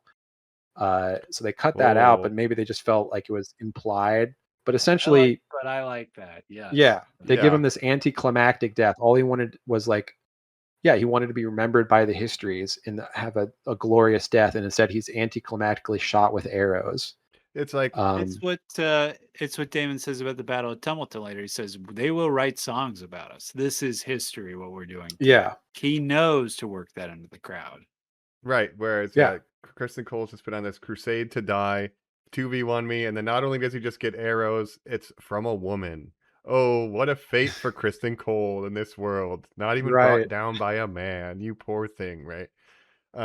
He's got Alice's handkerchief. What a cuck. Yeah. But Kristen Cole, such an interesting character to me. I know he's done some bad things, but I still have an empathy for him, where he was not born as a noble family. He was raised up. He was the son of a steward who was raised up through his acts in battle, was made a knight. And so he was essentially small folk. And so you're seeing his perspective, like, fuck the Targaryens, fuck the Hightowers. All they do is meddle in the lives of the small folk. And he's lived his whole life in service to the Targaryens, in service to nobles. And he's just become sick of it. And he's like, finally, I can die being my own man and going out my way. And of course, he's done some bad stuff, but I really have an empathy for his character at the same time. There's an arc there with that. Yeah, he's the only person we've ever seen on screen defeat Daemon in a 1v1 battle in season 1 during the games. Until this, he's truly considered like one of the best fighters of his era, like one of the best warriors of his era. Right. I don't love that he killed that gay guy at the party. That was fucked up. He killed that gay guy. But again, he felt like his honor was being infringed. He has a weird thing with honor, which a lot of people do in Westeros. He didn't want to be seen as Rhaenyra's whore. I'm an incel.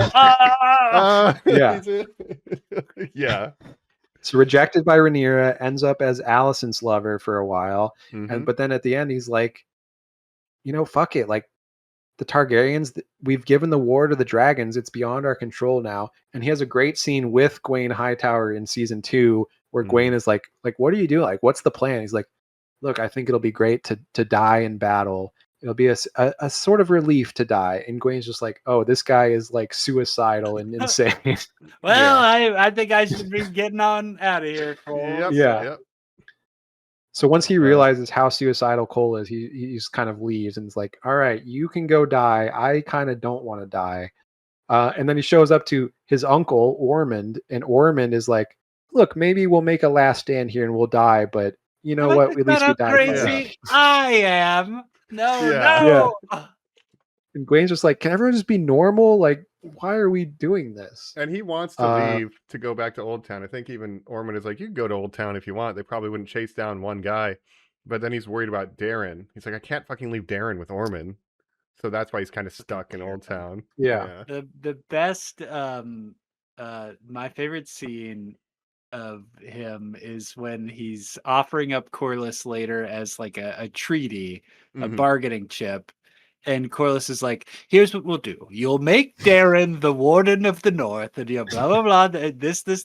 And Damon's like, what are you talking about? We're not doing any of that. Well, yeah, and the Hightower guy's like, I wasn't asking for any of that. And he very quickly says, Corlys. like, that's not the deal I was trying to make at all. Yeah. Well, so Gwayne Hightower's like, look, make Darren the king of the Reach, and you can have this area, we'll have this area, we'll split Westeros. And Damon's like, you're delusional if you think we're going to do that. Insane. Yeah, I will kill you. Yeah. So, and if they listen to Corlys, like Corlys had a good point of like, yeah, let's try to make peace without thousands of more people dying for no reason. But at this point, Daemon is also like completely insane in the last episode where he's just been edging this. We're all going to fucking conquer Tumbleton. You're not stopping me. Killing this town. They keep bringing babies out. I will kill the babies. I don't care. Yeah. Get out of the way. Yeah, come on, baby. The baby's crying and he's like, ah. I don't know why those two kids stood there. I would not be loyal to that door. I would have gotten out of there in a second. Dracarys, baby. You need Dracarys those fucking kids, but he's like, fuck them kids, you know? We got and it's Michael Jordan, fuck them kids. But Rhaenyra is even like, look, try not to kill the townspeople. Like the world is watching. We need to have good optics. And he's like, yeah, sure. I'll do, you know, it'll be fine. They did the same Meanwhile, thing with the Ormond's cops, putting kids out as shields, human shields. As shields. Yeah. But you know, she's like, hey, find out who's doing the graffiti, but don't make me look bad. And they immediately like abuse of power everybody in the fleet. Yeah. On him. Again, so every decision Rhaenyra is making is like backfiring on her completely, and she doesn't even realize it. That's right. Yeah. We talk about so we get to the final episode of the season quickly. Yeah. Because this is what sends her into her spiral to fully commit to war. Is we learn that Aegon has been rebirthed. Aegon is alive, right? That's right. This is one of my favorite storylines of this entire thing. At first, I thought I'd be bored by it because like Aegon's such a little shit. I hate this guy. I wish he were dead. But by the end of his adventure with Larys, he's like, he just gets and so fed Tywin up. Lannister. Yeah, he's in the mud, and then Larys is like, gets fed up with him too. He's like, look, you were a bad king, but worse than that, you're a terrible man.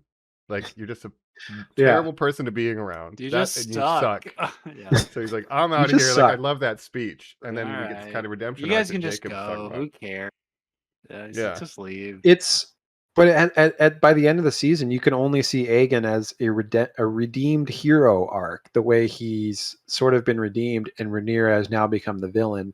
And you have Aegon ready to make a final stand and just be killed, but declaring himself, I am Aegon, like, kill me if you must, like when the North people show up. And they're looking for Tywin. He doesn't realize Tywin, the Lannister guy. They're looking for him. Tywin Lannister, yeah. So Larys is like, I'm gonna fuck off because I don't want to die, but I'll stay if my king commands it. And Aegon's like, fuck you, just go. Right. I know you're a bitch. Right, get out of here. And Tywin, this was a great moment for Tywin Lannister, to his credit, where he's like, I will stay with you, my king. Because they're looking so for I me, really have to not respect you. him for that. So it's my fault. Yeah. But this is the moment of the season when he's given this speech. I am Aegon, king of the whatever, and then we slowly hear the grumble rumble of Sunfire. Sunfire behind reborn. him. And this and Aegon. So Aegon wanted to go back to Rook's Rest where he fell, and he sees his dragon Sunfire, and he's like, "Oh, he's still alive. I can sense that he's still alive." And it turns out basically Sunfire was just sort of hibernating and healing, which dragons can do. He wasn't actually fully dead. He was sort of just lying dormant, and so he's been reborn. Because we saw Again, the a other little bit dragon- different from the books. Oh, Yeah, just at in the book, he Go ahead. sorry, no, go, you go. All right, I was just saying the castle were that you they were saying? staying at with Sorry. those assholes. There was a dead dragon there, and it was decaying, whereas Sunfire had not decayed at all, implying, okay, maybe Yes. Sunfire was. There- still So that was Maelys, who remember Maelys, which is Yes. Rhaenys' dragon. They cut off Maelys' head and they took it back to King's Landing, and they were parading it through the streets of King's Landing. Mhm. But yeah, Sunfire was thought to be dead. But again, in the books, Sunfire was never considered dead. He just got really hurt and really burned up. So I knew they were going to do this Sunfire Reborn thing, because Sunfire does have an important part to play in the story later, let's just say. Sunfire does? Yeah, Hell yeah. Sunfire and Aegon Reborn. Mike, were you surprised to see these guys still going around? When I told Jacob after I watched the first, and I was like, "Can you believe Aegon's still part of the story?" Jacob was like, "Yes, he's a huge part of it still." By the time Yeah. we got to this point, I had really gotten kind of endeared to that arc. I don't know if he's fully redeemed, but like this really paid off all of that, to where it's like he's been shoveling shit, and like he's really been having to go through it. So maybe he's grown as a person after being told He's been directly, humbled. "You suck." So He's still a maybe he's bad been person. humbled. He's still, yeah, he's He done might some be the bad stuff. Joker now. But what I that think he is has so his dragon back. fascinating as, yeah, I am alive. Yeah, that's Imbecile. alarming. But You're I dead. kind of I'm what alive. what I think is so interesting is you can see it as proximity to the throne corrupts you. And so when he was king, he was a terrible king and he was a piece of shit. Now that he's been separated from the throne, he's being redeemed, and Rhaenyra has become like a piece of shit queen. It's almost like, yeah, absolute power absolutely, corrupts absolutely. So Helena talks about that. I think dragons change Yeah. people, and Rhaenyra's like, "I don't think I've been changed by dragons." She's like, "You haven't? Like, you think you haven't you changed don't at even all?" realize. Yeah, You have exactly. Yeah. many dragons that you claim gives you the power and the right. Another character that I love, and what they did with her in the season, Helena, my little Yeah. autistic queen. Just leave her alone. Leave this little autistic girl alone who just wants to Yeah. play with bugs and do her tapestries. Mhm. Does not want to be queen. And she kind of has like Rhaenyra comes to her and is like, "Sister, please, like I don't want to hurt you. I just, I need you to accept me as queen." And she's just like, You're a fucking idiot. Like, you don't even realize how dumb you are. Everything you like and care about is ugly. What It's a ugly. This whole castle, speech. this castle, ugly. You ugly. She starts talking about a beetle, and Rhaenyra's like, "Yeah, that sounds great." And she's like, "You don't really care. You're just pretending." You Well, don't they- care about my Beatles. Well, she's saying the beetle sustains itself off of eating other animals' shit, and it's beautiful. But you and your castle, Yeah. everything you have is ugly. It's so good. It's my special interest, and Mother says I'm allowed to have them. Yes. Well, it's so funny because like she's basically being autistic in the time of Westeros must be the worst thing in the world, because you're like, Challenge. this is stupid. Like this whole monarchy, the system of monarchy, like The everything sense of that justice. the system of, it's all like the worst. Like you don't understand. And the fact that she's a dreamer, she sees Mhm. things in her dreams that come true, and that basically being an autistic person makes her a seer in this world is very funny. Because you can pattern Um, recognize that this whole system is terrible and maybe should not Yeah. exist anymore. So was Bran could warg and he was a dreamer? He yes, well, and he became the three-eyed raven. So of course the three-eyed raven Continue. is a Targaryen, Brynden Rivers, who goes to the wall, becomes Related to Alice? well, Rivers is a bastard name of someone Oh. born in the Riverlands, like Snow Noted. for the North, That's right. right? Okay, yeah. So bastards are all named by where they're born. So you can be a Rivers, you can be a Snow, you can be a Sand, etc., based That's on right. That's right. where in the Seven Kingdoms you're What born. biome? But Brynden Rivers is a Targaryen bastard during the Blackfire rebellions. So I'm not going to get into this whole thing because that's going to take way too long to explain. But basically, Bran is a seer and a warg. But so when Aegon the Conqueror came over from Old Valyria, basically the Lord, even before Aegon the Conqueror's time, the Lord Targaryen at that point had a daughter named Daenys the Dreamer, who dreamed of the doom of Valyria, which is this cataclysm that happened, probably a volcano. It's kind of it's left purposely vague, but basically all of Old Valyria is destroyed, and only the Targaryens and the Velaryons were able to get out. But it's because of Daenys the Dreamer saw it happening. So the Lord Targaryen at the time was like, you know what? All right, we're all leaving. All of House Targaryen is going to pick up and leave Valyria. We're going to go to Dragonstone. And they were on Dragonstone for like 100 years before Aegon the Conqueror was like, you know what? I'm going to conquer Westeros, the mainland, because we're on this island of Dragonstone. Goes over, lands in a certain place, and builds a town there and calls it King's Landing. So I'll be honest with you, Doug. Up till this moment, I truly thought it was this big ass dude and his two fine ass sister wives were like, yo, I had a bad dream. Get on our dragon. Let's go fuck up this other continent. That's part of he it. Just Hannibal style just drove over and immediately took over. I didn't realize they escape potted and lived over with us for like 100 years first. Yeah. That's what's interesting is the Targaryens were on Dragonstone for like 100 years before they even went to the mainland of Westeros, because they're like, let's just hang out on Dragonstone and that'll be the seat of House Targaryen. And then Aegon the Conqueror is like, wait, we have dragons. We could probably just conquer all of Westeros very easily. I don't know if you've seen, they're like cavemen out there. Yeah, exactly. I have that thing. Right. Yeah, but so Helena is a dreamer in the tradition of Daenys the Dreamer, who sees things, and so that's kind of important. But of course, Helena, who in her grief over the death of her children, through of course the blood and cheese moment where they killed her son Jaehaerys, eventually it all leads to her committing suicide, jumping out of the window. Tommen style. Remember Tommen from Game of Thrones also did that. Same window. Yeah. But we got to see in her dream, like a dream fire for the only time. Pretty cool looking dragon, but she's like, oh, either I'm going to have to become a dragon rider and murder people. I don't love that. Or I'm going to be a prisoner the whole time because I'm pregnant and that's political capital. I don't love that. So she's eventually finishes her little tapestry and jumps out the window, and it's a sad end for Helena. And let's just say some of the things she's dreamed and has said are foreshadowing certain elements that will happen in this story next season. So I don't want to bring that up too much because it might be spoilers, but she's basically she's predicted some elements that will happen. So if you're paying close attention, you might notice.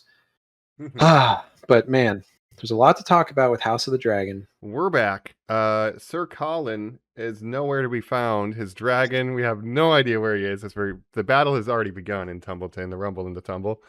But we're going to carry on and cover this final big battle scene of season 3, Hot D, House of the Dragon. Hot D. So famous battle, this the Battle of Tumbleton. I heard in the book it's multiple days. It seems to have been condensed into one single day for this show. Yeah, well, again, there's a lot of small changes that are different from the books. I mean, and I guess we'll see what's covered next season. But in the book, there's 2 battles of Tumbleton. So there's the first battle of Tumbleton and the second battle of Tumbleton.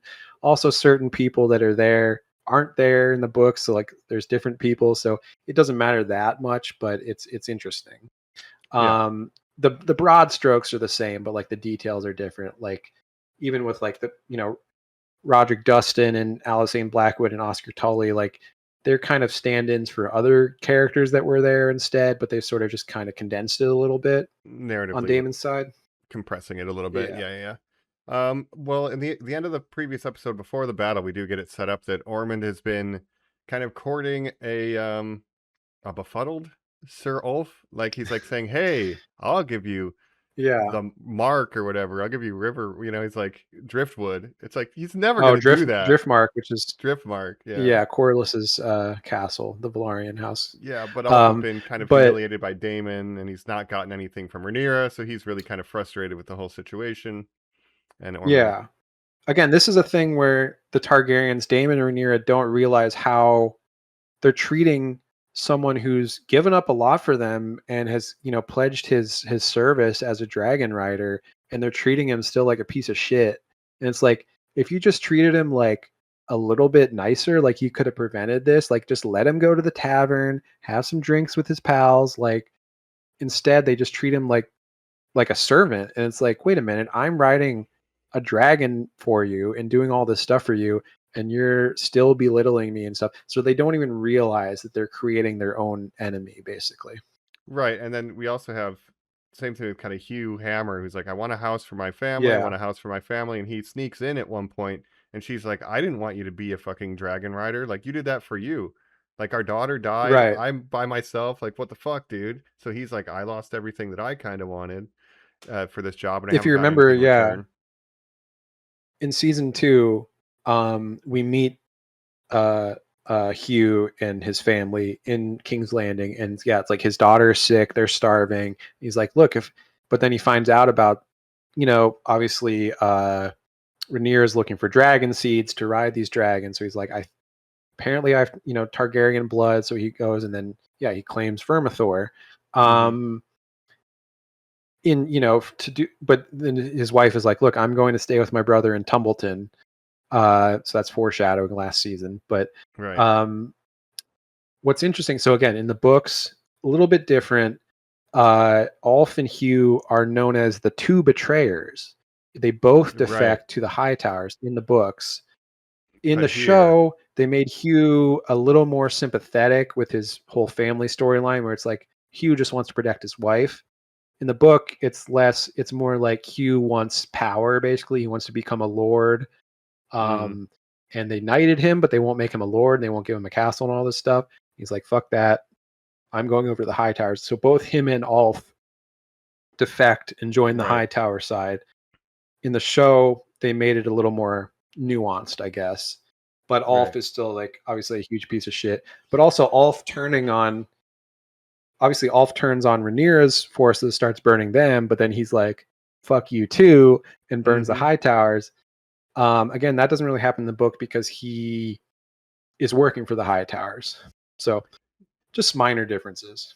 But no, and like, I assume this will be paying off in the next season where Hugh, like, he was supposed to be the, what do they call it? The dragon, I don't know, loading dragon bay? seed? No. Where do they keep the dragons? The dragon pit? Yeah, he's like, King's you're Landing? supposed to be guarding the dragon pit. What are you doing here? He was supposed to be over there. So maybe that'll be season 4 thing. But yeah, he just abandoned his post. So he didn't really betray, but he abandoned his post to look for his wife on foot. Yes. And then but again, Rhaenyra is neglecting all their needs. Yeah, Rhaenyra is neglecting his needs, where he's like, look, my wife is literally in Tumbleton. Send me to Tumbleton. And she's like, no, you should probably stay here. Like, yeah. It's like, no. If you just gave Hugh a house for his family and let Alf go to the tavern, like, treated them with a little more respect, like, you could have averted this whole thing. And instead they're just like 2 totally dismissive. Kingsguard to stand outside of the tavern, vet the people coming in, but let them go out on the weekend or something, but yeah, just do a little bit. Even Bela and Alan are like getting shortchanged too, where Bela's like, even though she's royal, she's like, she won't even fucking look at me. Well, after what happened with Jace, she's pissed off, but it's like, she says straight up, when people are useful to you, you wield them as tools. And other than that, like, you don't deal with them at all. Like, nobody hung out with Hugh and Ulf. Like, hey, what are you about, man? What can I do for you? Like, they never kind of looked at these people at a human level, and that was a big failure on their part. And Ormond to the same degree. No, they just expect them to serve them because they're Targaryens, and really don't think about them as people and be like, if we treated them with a level of respect and stuff, then maybe, things would go a little smoother. So Rhaenyra, she's proving time and time again, like, the way she treats her underlings and stuff, like, it's just not good. It's there's that article that came out. There was like some AI company was like, oh, we're really worried because when we hire people, they don't seem to be wanting to work for us because they believe in the mission. They just want a paycheck. And it's like, yeah, no shit. Like, I'm not just gonna do your Targaryen shit for you. Like, I don't believe in the mission. I need money. I need to live, right? Like, Right. I just buy That's in right. and get nothing in Damon keeps return. saying like, yeah, we're making the gold cloaks work for free, like deferred salaries, and we promise to pay them eventually. It's like the TSA people. Like, you're just expecting people, in a government shutdown to work at the TSA for no money. And it's like, yeah, it's crazy. No, and if you want your fascism to work, you know who you do pay? Your cops. I mean, they're doing that here. They're paying our shitty cops first, right? They won't even pay their Right, gold cloaks. right. They have no idea what they're doing over there. It's all No, falling apart. I mean, they have no money, so that's the problem. They But have no money, so there might be a world where if she did have money, yeah, this whole thing could have gone differently. But I do appreciate the kind but of it's the culmination of everything together, where just together. like everything about her rule is kind of just going badly, and it's compounding. Yeah. Right. Like I said, oh, the blockade that you caused, maybe they'll forget that you did that. But I Right. guess in Ulf's case, yeah, like even Ormond, well, he does get pissed drunk and passes out in the shitter. But then like Ormond beats the shit out of him and it's like, fuck you. So then it's like, yeah, of course. He's gonna be like, none of these like nobles give a shit about me, but I have a dragon. Right. Like I'll give you a horse. Ormond What is do I need with a interesting. horse? I have a fucking dragon, he says. Like, what do you mean? Like, Right. That's the thing, is Ormond convinces him to double cross the blacks, but at the same time, yeah, he's treating him like a lesser. And it's like, and so Ulf is like, wait, all these nobles are pieces of shit. I'm just going to burn them all.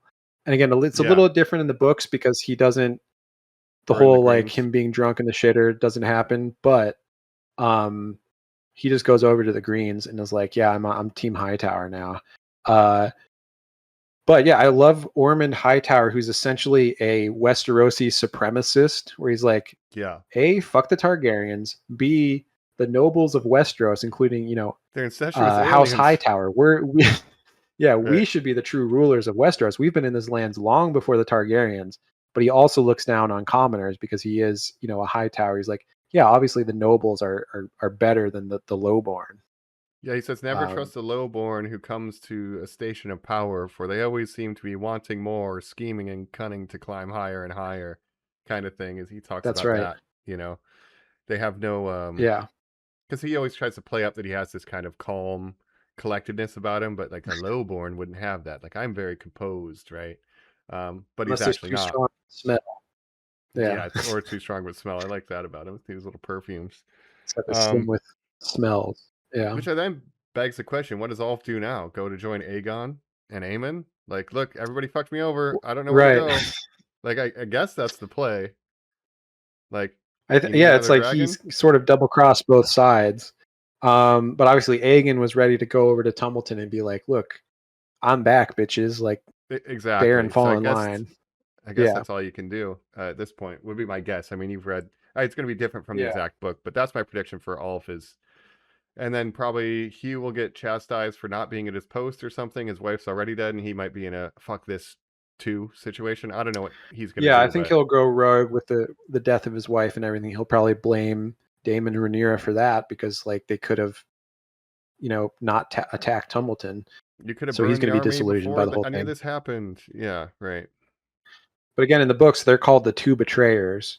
But to talk about the dragon seeds a little bit, again, one of the biggest book changes is the sheep stealer thing, because there's 4 dragon seeds, right? There's Ulf and Hugh, there's Adam Velaryon, who rides Sea Smoke, and then there's the rider of sheep stealer, which again in the books, and I mentioned this in our season 2 when we did this 2 years ago, there's a character called Nettles, who in the books is the rider of sheep stealer.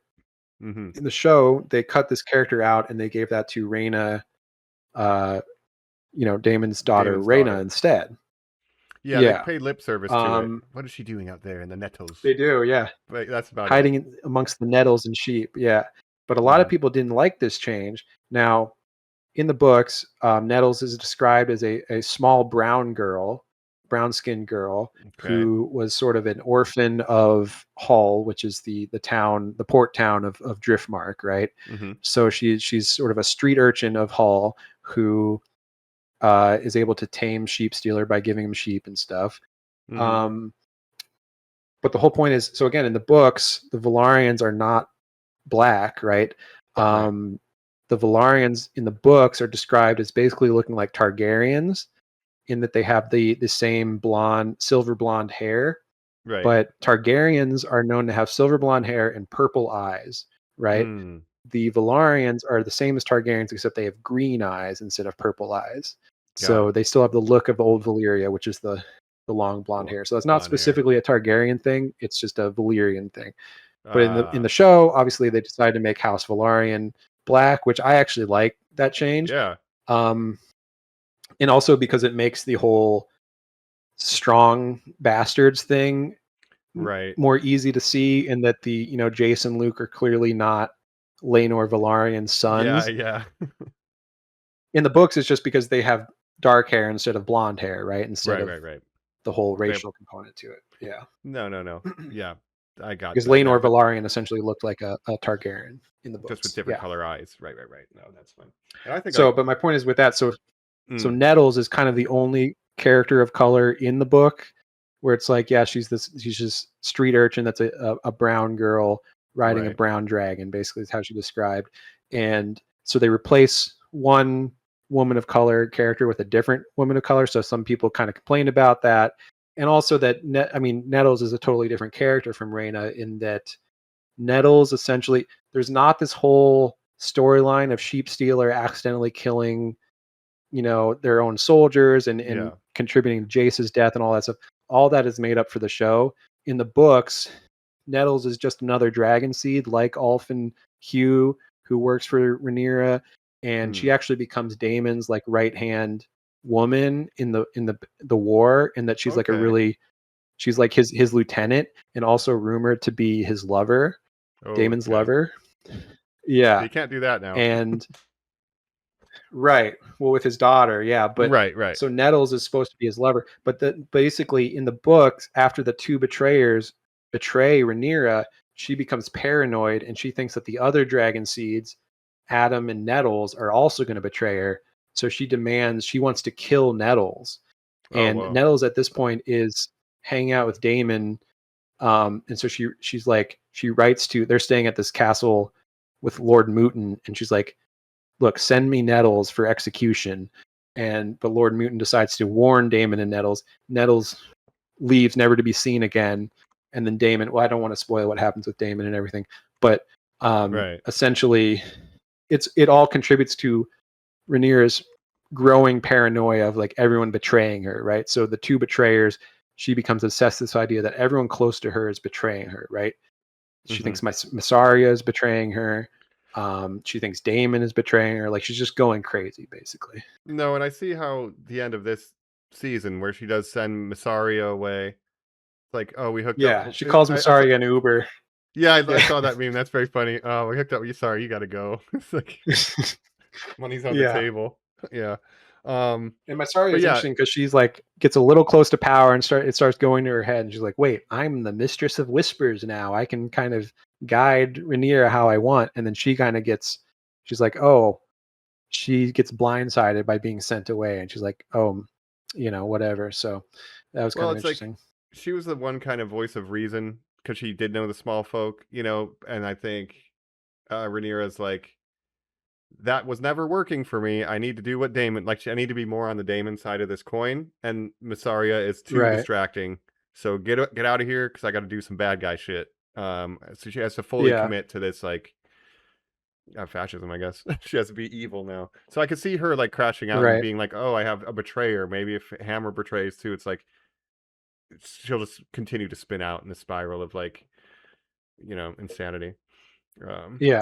But I can see how next season I think they're going to do that because of the two betrayers. She starts going crazy. She thinks Adam Velaryon is going to betray her, who rides sea smoke, right? So she's like, I want to kill him. I want to take him for questioning and stuff. And obviously she pisses off Corlys by doing that. So then her hand, who's her hand of the king, her hand of the queen. 9/10 of a hand, four fingers. Yeah. Again, in the book, Corlys was never at Tumbleton. That's another change of the book where they capture him as a hostage. That doesn't happen in the book. He's just in King's Landing the whole time. So that's kind of interesting. But it makes sense what they're going for. And then the Rhaena stuff, I can see how that's going to turn into Nettles stuff, because it's like Rhaena, she feels betrayed by Rhaena in that it led to Jace's death. And so she blames Rhaena for that. So I can see that in her sort of paranoid mind becoming, oh, Rhaena's betraying me. Bela, I can't trust her. I can't trust Daemon. Like, she truly thinks she can't trust anyone around her anymore. Daemon brought me a sheep herder's head and was protecting his daughter who rides Sheep Stealer. He didn't even kill Sheep Stealer. He let Big Sheep get away alive, heavily injured, but he let Big Sheep go because I didn't think he wanted to kill his daughter's dragon. So maybe Big Sheep will make a comeback. I'm crossing my fingers, but I could see Rhaena being like, you didn't even kill the fucking dragon. You didn't tell me about her. You brought me a wrong head. She killed Jace. Like, fuck all this. Like, I could totally see her like pushing everyone away. Yeah. But I like I didn't read the book obviously, so I'm not precious about Nettles. But I like the Rhaena stuff where she's got to live in a cave. How did you tame such a beast? I gave him sheep. Like, oh, that makes sense. And it fits with her storyline of like always wanting a It gives her dragon something and to never do, being able to too. claim a dragon. Yeah, well, that's the other thing. In the book, Economize. Rhaena Targaryen is just kind of hanging out in the Vale and doesn't really have anything to do. So it by combining those characters, it does kind of make sense to give her something to do. But a lot of people feel like, oh, Nettles was like such an interesting character because she sort of represented, again, like Ulf and Hugh, the small folk, the dragon seeds, where she was the street urchin that came from nothing. And as a character of color in the books, it's like a lot of people's like kind of a niche favorite for a lot of people. And so to cut her out of the show, it's like a lot of book readers felt sort of betrayed by that change. That's kind of I could see the bummer there, but I like this character though. I really like her look when she's out in the wild and her hair is all fucking crazy and she's tattered in rags. It's like you were like royal as fuck. Like she really goes through it in like the reverse way that Aegon does, where like she just comes out of it like so like worn down, you know, like she kind of has like nothing left, you know. And she's now stuck in the castle as a prisoner, you know. It's like, I don't know. I'm interested to see where that goes. But you know, I'm a big sheep guy. You sent that video off pod, very funny. You know, they had to jump me. Sheep. I was winning 2-on-1. First of all, it was 1v3. They jumped me. They don't want to see me 1v1. They don't want to see big sheep. Smoke 1v1. Big sheep, yeah. So good. And he was winning in those 1v1s. He was looking pretty good until they tripled up on him. Caraxy thought he was gonna fucking get him, but with a stupid voice. So what's your favorite? Would you say Sheep Stealer is your favorite dragon? Oh, 100%. His stupid underbite. Yeah, I love Sheep Stealer. He's just so fucking weird. Yeah, he's got an underbite. He's the ugliest dragon. He's got a weird up. mottled color. Yeah. I like Sheep Stealer just because it is like the wild dragon. It shouldn't be tamed, and it's like, I like Sheep Stealer. He just needs to, you know, get his act together a little bit, you know. But I like this wild dragon. What about you? Obviously, my favorite dragon is obviously Caraxes, the bloodworm, they call him. He's got a weird long neck. He's Daemon's dragon. I mean, Daemon is my favorite character in all of Hot D, I think. Like, obviously, none of these characters are saints, right? They've all done bad things, and Daemon's done a lot of bad things. But I think he's such an interesting character and has to walk this fine line of, like, obviously, he always wanted to be king. He wanted to be Viserys' heir, and it takes him a long time, but he finally accepts Rhaenyra as the queen. I mean, was his whole arc from last season, was like accepting that he's not the one and that she's the one. But he's such an interesting character, and he rides the best dragon, Caraxes. He wields Dark Sister, which is one of two Valyrian steel swords of House Targaryen, the ancestral swords of House Targaryen. So there's actually, I don't know if you know this, but there's two Valyrian Targaryen swords, right? There's Blackfire and Dark Sister. Blackfire was Aegon the Conqueror's sword, and Dark Sister was Visenya's sword. So Aegon the Conqueror had two sister wives, Visenya and Rhaenys. And Visenya was like the warlike one, and Rhaenys was like the one who did more traditional woman stuff in Westeros time. Yeah. Gotcha. And it said that Aegon married Rhaenys for love and Visenya for duty. But they both had sons that became kings at different times. But Visenya was like a badass warrior woman who, again, rode Vhagar and wielded Dark Sister. And then Dark Sister was passed on. Blackfire was passed on and was wielded by whoever the Targaryen king was at the time. and then Dark Sister was generally wielded by the heir to the throne, who was Daemon in season 1, right? So that's why he has Dark Sister. And they call the heir to the throne the Prince of Dragonstone, who lives, Dragonstone is kind of their secondary seat after King's Landing, right? So whoever's the heir to the throne lives at Dragonstone, which is an island off the coast of Westeros in the bay, in the Blackwater Bay, which is where King's, so Dragonstone and King's Landing are very kind of close together. Right. Anyways, so that's why Stannis Baratheon starts at Dragonstone in Game of Thrones, because he's the heir to, Robert Baratheon, his brother. Yeah. I don't know why they don't spend more time. Like, that's my favorite location, I think, in Game of Thrones, as far as the castles to live in. Like, I think Dragonstone is super fucking sick. I would be spending my time over there. I don't know why Daemon doesn't just live there and hang out. I would do that. Fuck Harrenhal. Right. Well, he did in season 1, right? Yeah, true. Yeah. He was there for a while. But yeah, that's generally where the heir to the Iron Throne kind of hangs out until he can become king. But Dark Sister and Blackfire, the two Valyrian steel swords of House Targaryen, and Blackfire. Now you've heard of the Blackfire Rebellion. Yeah. It's a funny story because that's because of, so eventually Aegon, there's the fourth Aegon the Unlikely, Aegon the Unworthy. Egg is the fifth Aegon. He's Aegon the Unlikely. But before him, there's Aegon the Unworthy, who was like a huge piece of shit king. This is after Rhaenyra's time, but before Egg's time. And he essentially had all these bastards out of wedlock, and on his deathbed, decides to legitimize all his bastards. And he, including a guy named Daemon Blackfire, who takes the name Blackfire. He's a bastard of House Targaryen. The trueborn son is Daeron the Good, who is Egg's grandfather, right? Okay. And so Aegon the Unworthy legitimizes all his bastards on his deathbed and gives Blackfire, the ancient Targaryen sword, to Daemon, his bastard, who takes the name Daemon Blackfire and declares himself king. And that's why it's called the Blackfire Rebellion. And they're like picking the bones of the battlefield in Dunk and Egg. Young Dunk is like... Yes. So Dunk and Egg basically happens Rebellion right after the Blackfire. Like, they've just finished putting down the Blackfire Rebellion. And there's like 4 different Blackfire Rebellions over the year because new Blackfires kept showing up and be like, I'm king. And the Targaryens are like, all right, we're going to have to kill these ones now. Here we go. Yeah. Yep. That's where Brynden Rivers comes in, who eventually becomes the Three-Eyed Raven up in the north and everything. So that's a whole other story. But indeed, I just wanted to go on that tangent for a minute about so that's the kind of sword the lineage Blackfire. of the Dark Sister, and so Daemon's got Black Sister, and as I said, whoever that I can't remember that guy, but he's got the Widowmaker. What's that? The other Valyrian sword. We get 2 Valyrian swords. Oh, Orphan Maker. Orphan Maker. Yeah. So we get this Bull John Roxton.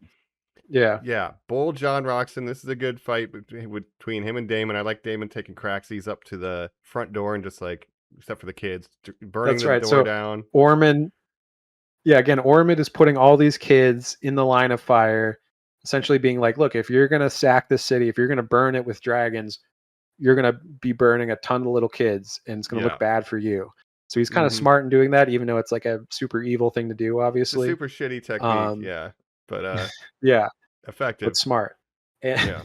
So, but Daemon is like, okay, Sir Roderick Dustin, or Lord Roderick Dustin, Roddy the Ruin, take your winter wolves, your graybeards, go over the wall and open the gates. And I don't give you permission to die before you open the gates, right? Yeah. He's like, all right, we'll go over and then we'll die after.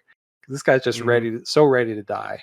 Well, I like that. I learned about these guys peripherally, not in the show, but through supplemental material. It's like they're like the older warriors from the north, and like it's a thing where they just leave, right? Because it's like, we don't want to be a burden in difficult winters in our old age, so we're just going to go and die in battle, right? That's how we do it. Winter's coming.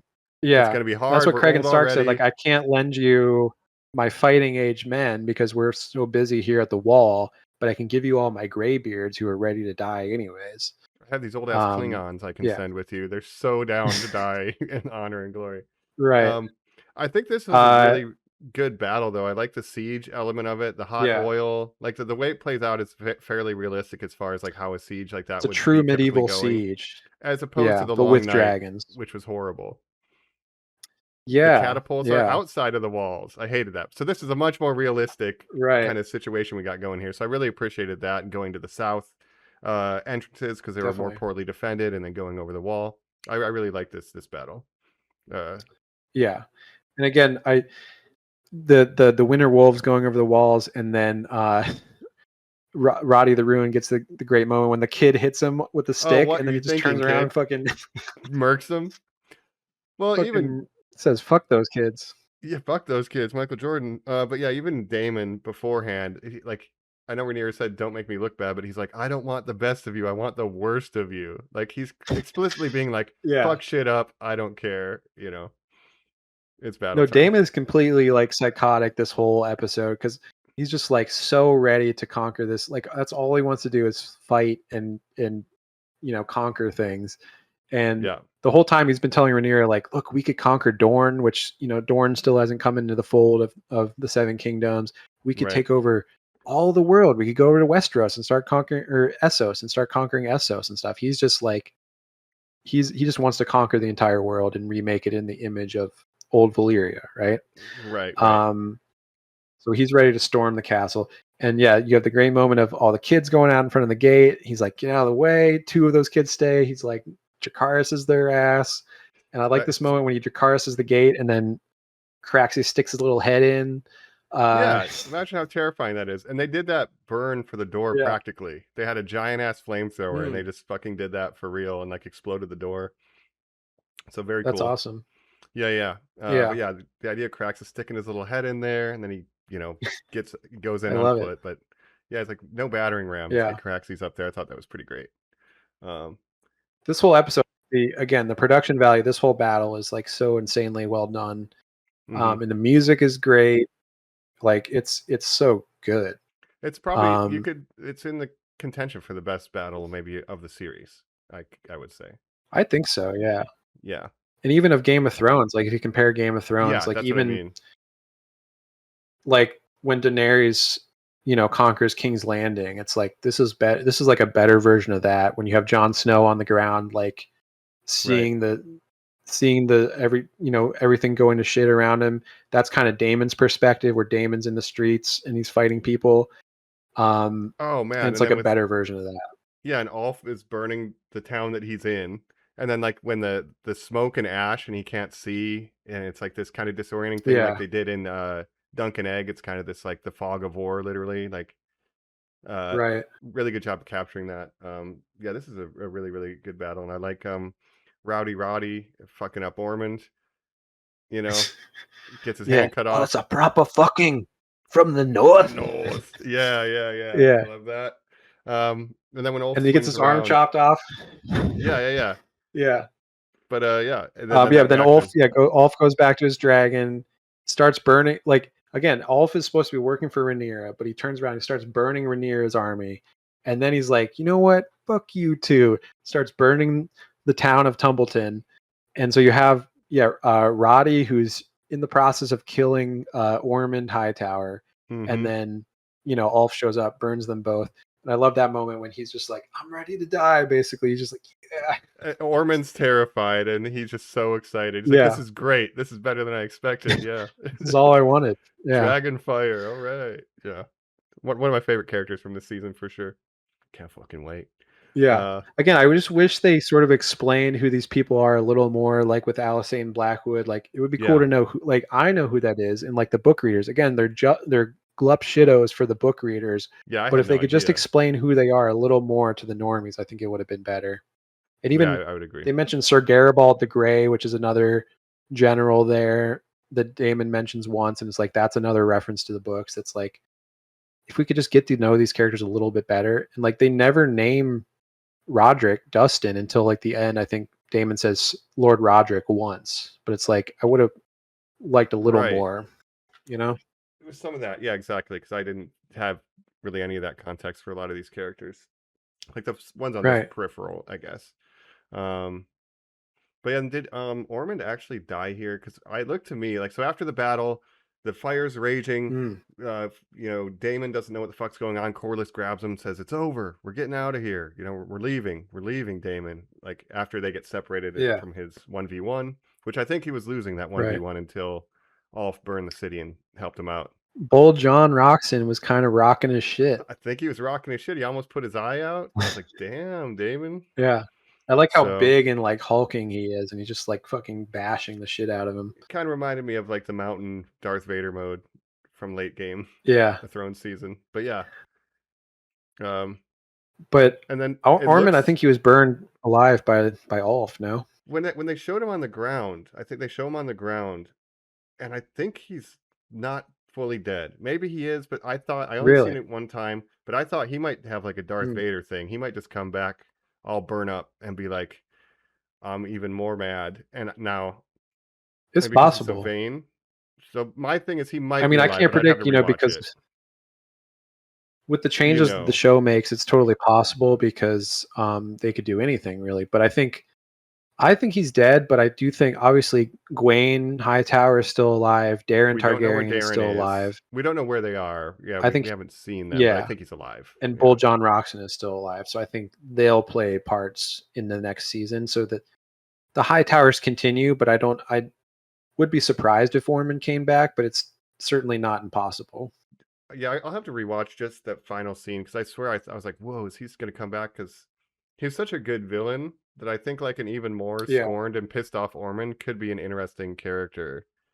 But he would probably get taken out in the early season by Aegon, or maybe he would bend the knee and just be this fucked up like mad dog for Aegon because like he's pissed off at Darren and Ulf. Well, no, he can work with Ulf if Ulf works with Aegon. I haven't figured it out yet. Anyway, great last battle scene though. We'll have to Great see. finale. Yeah. Yeah. And meanwhile, it's juxtaposed with Rhaenyra, Mad Queen Rhaenyra over here, right? Giving her speech, and freaking Valerian that nobody understands. Yeah.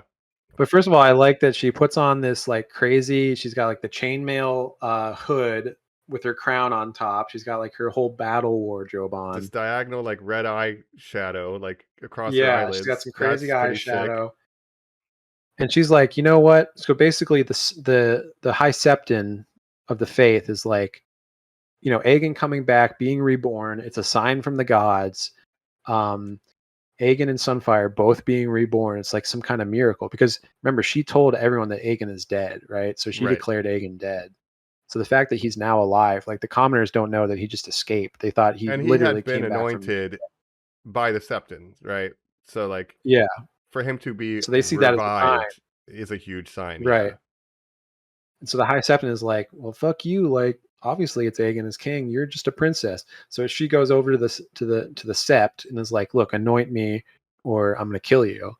And she has Alan kill this guy, which Alan is like going down a dark path here, following Rhaenyra because he was like one of the most honorable characters like throughout the show, and that he's, he just wants to be recognized as a Velaryon by his father. But now he's sort of in service to Rhaenyra, and he kills the guy, right?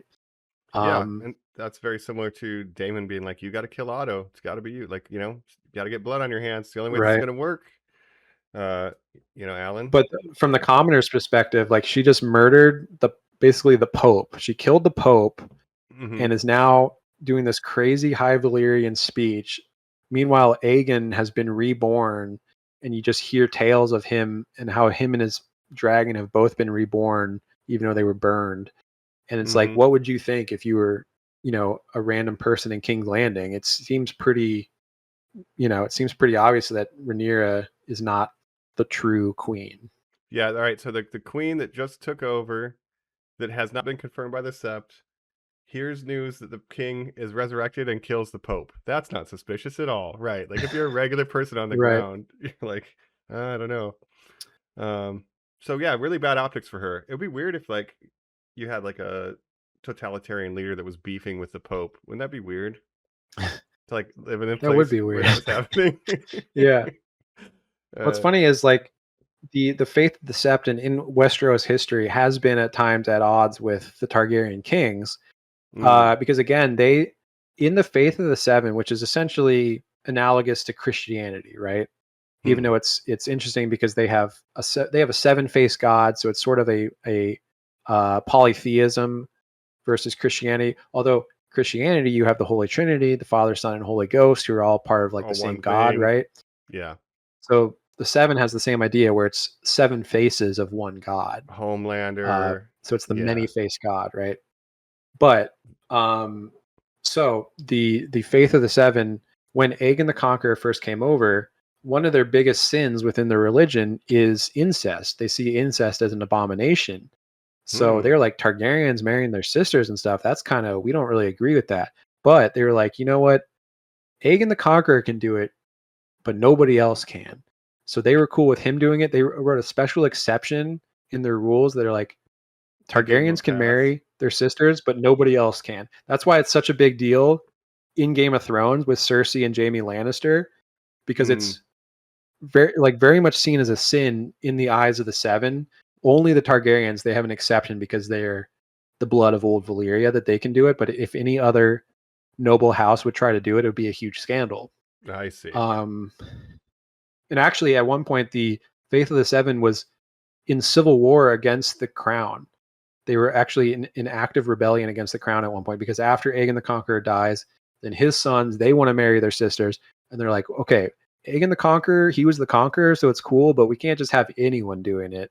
And so they tried to stop The future incest rebellion? Targaryen kings from doing it. Yeah, They had an they basically incest went to rebellion. war over incest. Oh my Yeah. god. Wow. So they're like, Incredible. look, you can't be doing this. So eventually that ended with obviously the crown winning. So eventually the Faith of the 7, they're like, okay, fine. All Targaryens can marry their sisters, but nobody else. Nobody else. What stopped So it's the just funny. Targaryens? Yeah. That's funny. But yeah, that's kind of where we're leaving off. She makes her big speech. The battle's kind of done. Yeah. They're gonna pull out for now and count the dead essentially. And So you can kind of see where this is going. So obviously season 4 is going to be the final season of the show.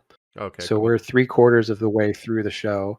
Now the question is, can they wrap up everything left in the story in 8 episodes? If it is 8 episodes, like the last 2 seasons have been, right. it's going to be interesting, because I would say I would say they need maybe like a season and a half to wrap up everything. So I'm interested to see how they're going to do it. Because it feels like there's still a lot to cover, maybe more than a season's worth. But if they kind of really pack it in, I think they could do it. But it's going to it's going to be interesting to see. Yeah. Yeah, it's probably not going to do a time. It'll pretty much be picking up right where we left off, you'd assume, right? More or less. Yeah, you're going to see the aftermath of Tumbleton, and you're just going to see further Mad Queen, which is interesting because, like, again, this is just a better version of what they were trying to do with Daenerys in Game of Thrones, where Right, I she's was the Mad thinking, Queen Daenerys. like, God, these Yeah. Targaryen ladies, they just go crazy. Like, unfortunate. Let's say, they say when a Targaryen is born, the gods flip a coin, and you're either a really good king or you're insane. Well, they say that And that's what happened with the Mad King Aerys, right? Yeah. Right. Well, now Aegon and Sunfire can start flipping coins too, because they're both Two-Face. They just get that little Harvey Dent going out there, That's what I like with they're twinning with their matching burnt faces in that one scene. Yeah. He's got to get one of those like Phantom of the Opera masks that's really sick looking, like get some aura going. Yeah. Aegon, yeah. You got burnt face Aegon, you got one-eyed Aemond. Man. They're Hole going in the through neck, it. Helena. It's not working out for any of them. Poor yeah. Helena. She just wanted to look at bugs. Just look at bugs and do her knitting. Well, yeah. But yeah, should we hit up final thoughts and wrap up the Hot D? Yeah, let's treat to final thoughts right after this. We're back. The Battle of Tumbleton has tumbled, and tumbled it has. And we are here with final thoughts, tumbling into final thoughts. That is, there we go. We finally found some footing. That's right. Tumbling into final thoughts. We've climbed over the wall of season 3. We've opened the gate of our thoughts, and now we're going to be wrapping things up on this special episode for Hot D season 3. So overall, what do you think about this season? Better than season 2? I mean, for me, it's better than season 2, but not as good as season 1 still to me. So it still goes 1, 3, 2 in my rank. I would have to rewatch season 1. But if I want to rank the most recent Game of Thrones stuff I've seen, I would go Dunk and Egg, season 3 of this, season 1, season 2 of this. Maybe that's how I would look at the most Wow. recent run. I really, really, really like Dunk and Egg, but this is maybe my favorite Yeah. of this, but I haven't rewatched season 1, so can't say for sure. Yeah, see, I think going back and rewatching it all and just remembering everything, like season 1 really held up for me. It was really strong. And then season 2 wasn't as bad as I remembered. And I think this season, it's a lot like season 2. So I think if you were to go back and watch season 2, it might not be as bad as you remembered. I just think the problem is with how it ended, and people were expecting more from the finale. And so you can say they really took those criticisms to heart and were like, okay, you want action? You want big battles? Well, you want lots of dragons? We're going to have all that stuff. And they really fulfilled that. I mean, the first episode, Battle of the Gullet, Battle of Tumbleton at the end, tons of dragons, tons of good stuff. So there's a lot of good stuff there. That's true. We talked about the 3v1, but yeah, we get a dragon just tussle, at one point in the series. We get the Kristen Cole running around just fighting random assholes for a little bit. So there's a decent amount of action in this season, a lot of dragon stuff, yeah. But if you remember in season 2, we had the Battle of Rook's Rest, which I think was a great battle scene where you had they were attacking the castle at Rook's Rest, and then Meleys showed up, and it was Sunfire versus Meleys, and then Vhagar. So you had some dragon action then. Yeah, and I liked the Queen Who Never Was. I like that character a lot, and riding Meleys around. Yeah, that was a sad death. I was like, oh, I like this character a lot, actually. Right. That was a hard one to take for sure. Yeah, but you get some major character deaths in this season, and I think get ready because I think season 4 will have even more. I mean, a lot of these characters are going to start dying off. Not to spoil too much, but I mean, you can kind of see where it's going with. Yeah, and it's Game of Thrones. Not a lot of these characters are going to survive this. I mean, it's when dragon fights dragon, like everybody burns basically. So yeah, yeah. I did like that kind of aspect of this too. Is like every single dragon rider in this series had a moment where, like, almost every single one had a moment where the dragon did not listen to him. Like even Caraxes disobeyed Daemon to go look for Sheep Stealer. Sheep Stealer obviously didn't listen to Rhaena. Right. Maybe not every. It's like the hubris of the Targaryens to be like, yeah, of course we can control these dragons. And it's like, I don't know, man. I don't know if you can. Because, like, at the end of the day, a lot of the best laid plans of these Targaryens and the High Towers, like everything that they've been trying to do, like some of it just gets fucked up because of something an animal decided to do. Like it's out of their hands. Like all of their scheming and planning just goes to shit because of a random animal. It's like almost like, I don't know, there's something in that idea. I mean, they're all it's hubris. They're essentially all flying around on giant airplanes that have flamethrowers on the front of them. And it's like that are wild animals, and you're expecting them to be able to control them at all times. And yeah, it's the hubris of the Targaryens to think we are the blood of the dragon. Like obviously they see themselves as gods, closer to gods than normal men, right? Mm-hmm. So and they see that, if the dragons are gods, then they are, the Targaryens are gods. But the whole Dance of the Dragons is the story of how all the dragons were wiped out and why there are no dragons. Even by Egg's time, there's no dragons left, right? And then the Targaryens became obsessed with trying to bring the dragons back. And by Game of Thrones time, obviously there had been no dragons for 100 and some years until Daenerys hatches her 3 dragons, which are the first dragons born in a long time, right? And are those dragons the ones that Alice Rivers has at Harrenhal? Is that those eggs that they eventually go could be Essos or whatever? It could be. She was given 3 eggs by Illyrio Mopatis of Pentos. So I'm not sure exactly if those are the same eggs, but it's very possible that they could be. I don't think there's a ton of them lying around, so maybe they end up in Pentos. Yeah, but that would be my thought. The thing is, dragon eggs can lay dormant for hundreds of years and still be born at some point. Gotcha. So it's possible. Which they didn't know at the time, because basically when they were given to Daenerys, they were just thought of as like antiques, basically, of like, oh, these are some treasures, right? But they didn't expect them to actually be born, to be hatched. It's just like an heirloom. Yeah, I gotcha. Nice. So this is the story of how the dragons died out, and you're beginning to see that with dragons fighting dragons. It's not going to end well. And then a lot of the Targaryen kings after this time kind of all went mad trying to bring the dragons back, and that's what they were obsessed with. And even Egg, who Egg was considered one of the best kings, he became Aegon the Fifth, Aegon the Unlikely. He was obsessed with bringing the dragons back, and it ended up, not to spoil too much, but he dies in this event at Summerhall, which is like their vacation, their summer home, the Targaryens. And basically there's a big fire because he's trying to bring the dragons back and causes this huge fire that like wipes out his whole family. So and that's what the for fortune years teller, afterwards, they're trying to bring the dragons back. Yeah. Duncan Egg says that, and Dunk thinks it's just a joke, but it's actually nope. That's his future, unfortunately. Right. Foreshadowing. Right.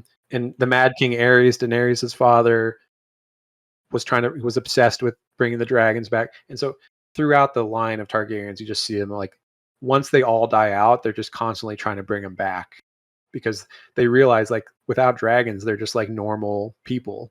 Right. So it's kind of amazing they were able to hold on to power for so long after the dragons died until Robert's Rebellion. Right. Right. Almost just off this legacy lineage of, we're the blood of old Valyria. We're the dragon blood, even though there's no dragons. Right. It's like, it's pretty crazy. But once you don't have the dragons to back them up, they kind of relied on the other major houses to sort of back them up and stuff. And there's other rebellions and stuff throughout the years. But well, the Targaryens, for what they lack in intellect, they more than make up for in cunning, as Ormond said. Wow. Yeah. But that's fuck right. Ormond too. House of the Dragon. Yeah, what the hell is Darren going to do on that tiny dragon? What is the use of that thing? I feel kind of bad. Tessarion. Can I unbond, please? I'll find a different one. Well, he'll get bigger. He's just a young, dragons start small when they're younger, and then they continue to get bigger throughout their lives. Like a lobster? So that's why Vhagar...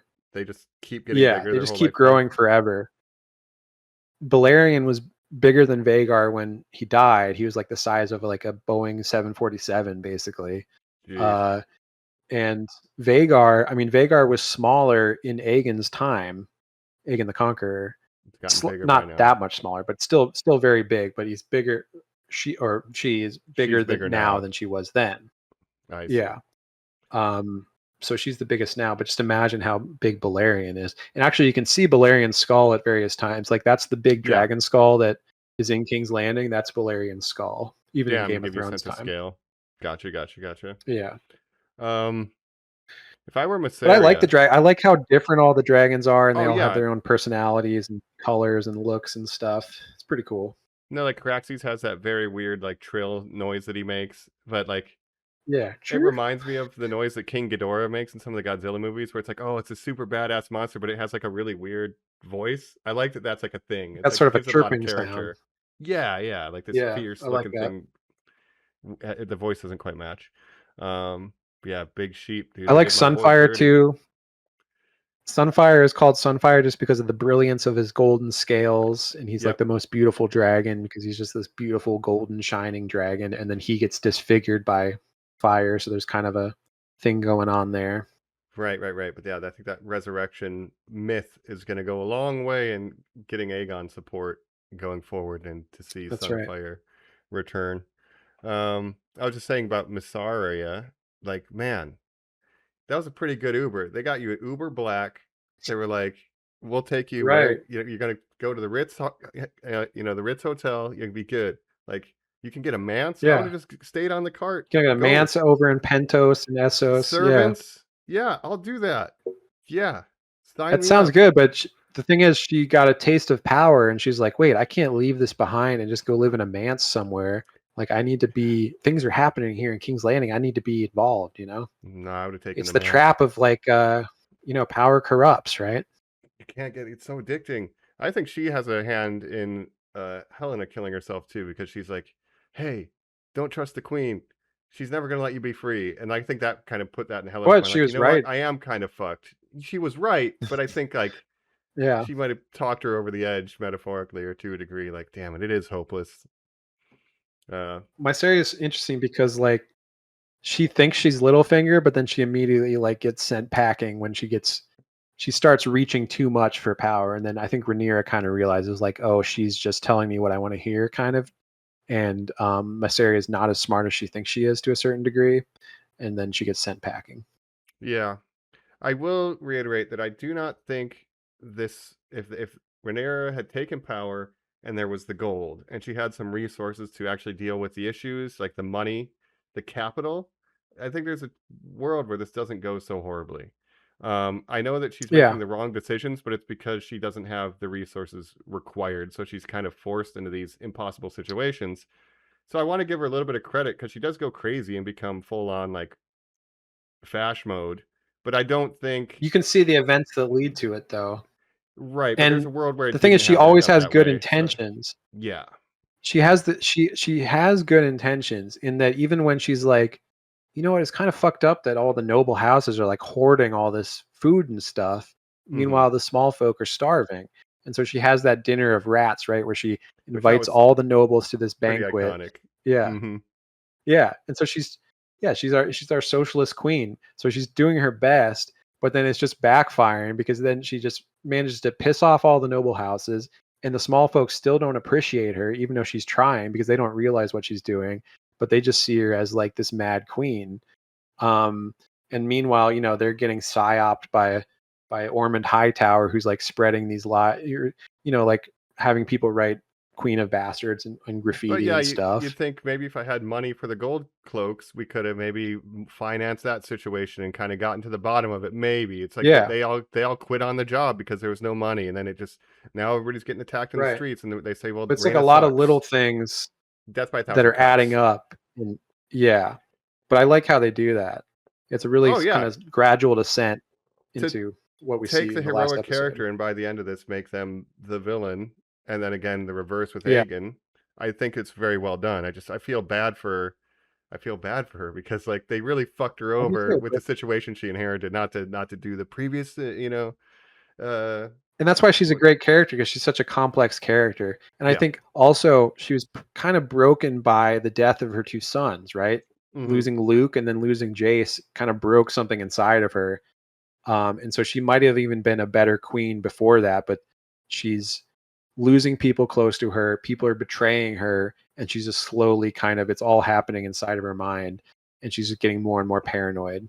even her own son betrayed her and then died. Yeah. And And then so it's led to like, his death. She's yeah, like, and why her did you do that? Like, so she feels like everyone thinks they know better than her, but if they just listened to her, these bad things wouldn't happen. And every time someone goes against her wishes, something bad happens, right? so So she's like, yeah, I'm the only one who can fix this, but everyone's ignoring me. So it's a really interesting character growth. see how she just kind of gets to her wits end and then ends up killing the Sept. Yeah, now it's pretty dark turn. So yeah, Yeah, good season. Like intriguing writing. Like this is right up there with like the early seasons of Game of Thrones for me. I haven't rewatched them recently, but it feels like as exciting week to week sure. to wait for it. So yeah, I'm just bummed we have to wait It's two definitely better than years. later Game of Thrones. Yeah, I agree. Yeah, Like, a Night of the Seven Kingdoms season one is definitely up there, but I think we're eating good with Game of Thrones right yeah, I now think because so. we've got, Dunk and Egg. We've got this show now. 2027 we'll have Dunk and Egg season 2, Night of the Seven Kingdoms, and then 2028 we'll have this show season 4. So it's gonna be another 2-year wait, of course, as it has been between every season When do we of get this the show. Aegon the Conqueror movie? Do we know? That's I think that's 2028 as well. I wonder if they're And gonna have Alice that's Rivers in interesting. there. That would be, yeah, I think that You would be a know, good tie-in. if I was Um here. it'll be interesting to see the casting of Aegon and Visenya and Rhaenys and all these characters. And they have so Oris Baratheon, the first Baratheon. So the House Baratheon started as basically Oris Baratheon was a bastard half brother of Aegon the Conqueror. That's why the Baratheons are considered like kind of closely related to the Targaryens, which is why Robert Baratheon is like becomes the king after Robert's rebellion, because he's like they chose him because he's the closest in line to Targaryens due to like Okay. intermarriage and stuff. So the Baratheons started as like a splinter house of the Targaryens in an interesting way. So Yeah, it'll yeah. show all that. So Oris Baratheon was like Aegon the Conqueror's best friend and half brother, and then his two sister wives. So it'll be interesting to see. But that movie is being written by Beau Willimon, who was a writer on Andor. He's best Mm. known for being he created the show House of Cards and was the showrunner for House of Cards. Mhm. with Kevin Spacey on Netflix and everything. But he's really good at sort of like political intrigue writing because he did House of Cards. Right, He wrote right. for Andor, and so he's a Okay. writer I like a lot. So I'm that that makes me more interested in this That's movie. pretty So encouraging. very excited for Yeah, that. yeah, yeah. Nice. Yeah, Yeah, we're definitely eating good with in the Seven Kingdoms these last couple of years. yeah. Yeah, So I Duncan Egg really season liked it. 2, that'll be interesting to see next year. Now, as I was telling Colin, like my problem is that I think the first Duncan Egg story is the best story, which was season 1. So I'm like, how are they gonna like? Is season 2 going to be as good as season 1? I have my doubts because season 1, like that story is just so much better, I So think, than good. the other 2 Duncan Egg stories. So, but it'll be interesting to see how they do it. At the very least, I'm excited to see the chemistry between Dunk and Egg. They're just such good characters and the Yeah, actors, the performances we they love give. our boys. That's Those right. are boys. We're gonna eat our and ham sandwiches, down by the fire.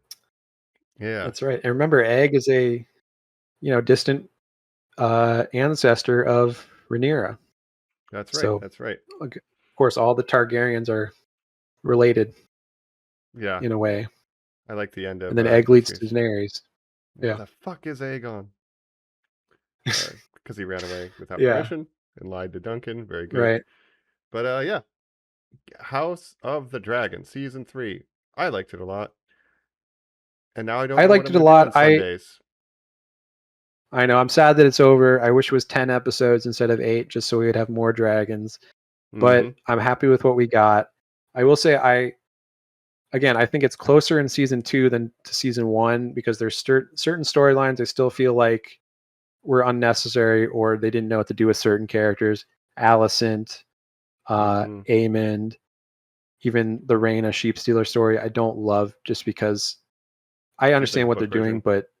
but yeah, that's sort of a That's book fair. reader complaint. But yeah, and Yeah, again with Allison did. Alicent, it's like they just don't know what to do with her anymore. Yeah, No, just like like once in a while, Rhaenyra will walk in the room. I'm like, "Are we prisoners? Can we go free? You can't go free, but I need to question you for something. Okay, goodbye." And that would just be like right. the whole season for her and Helena mostly. And it's ironic because again, their relationship is the core of the show and the heart of the show, and it worked so well in season 1.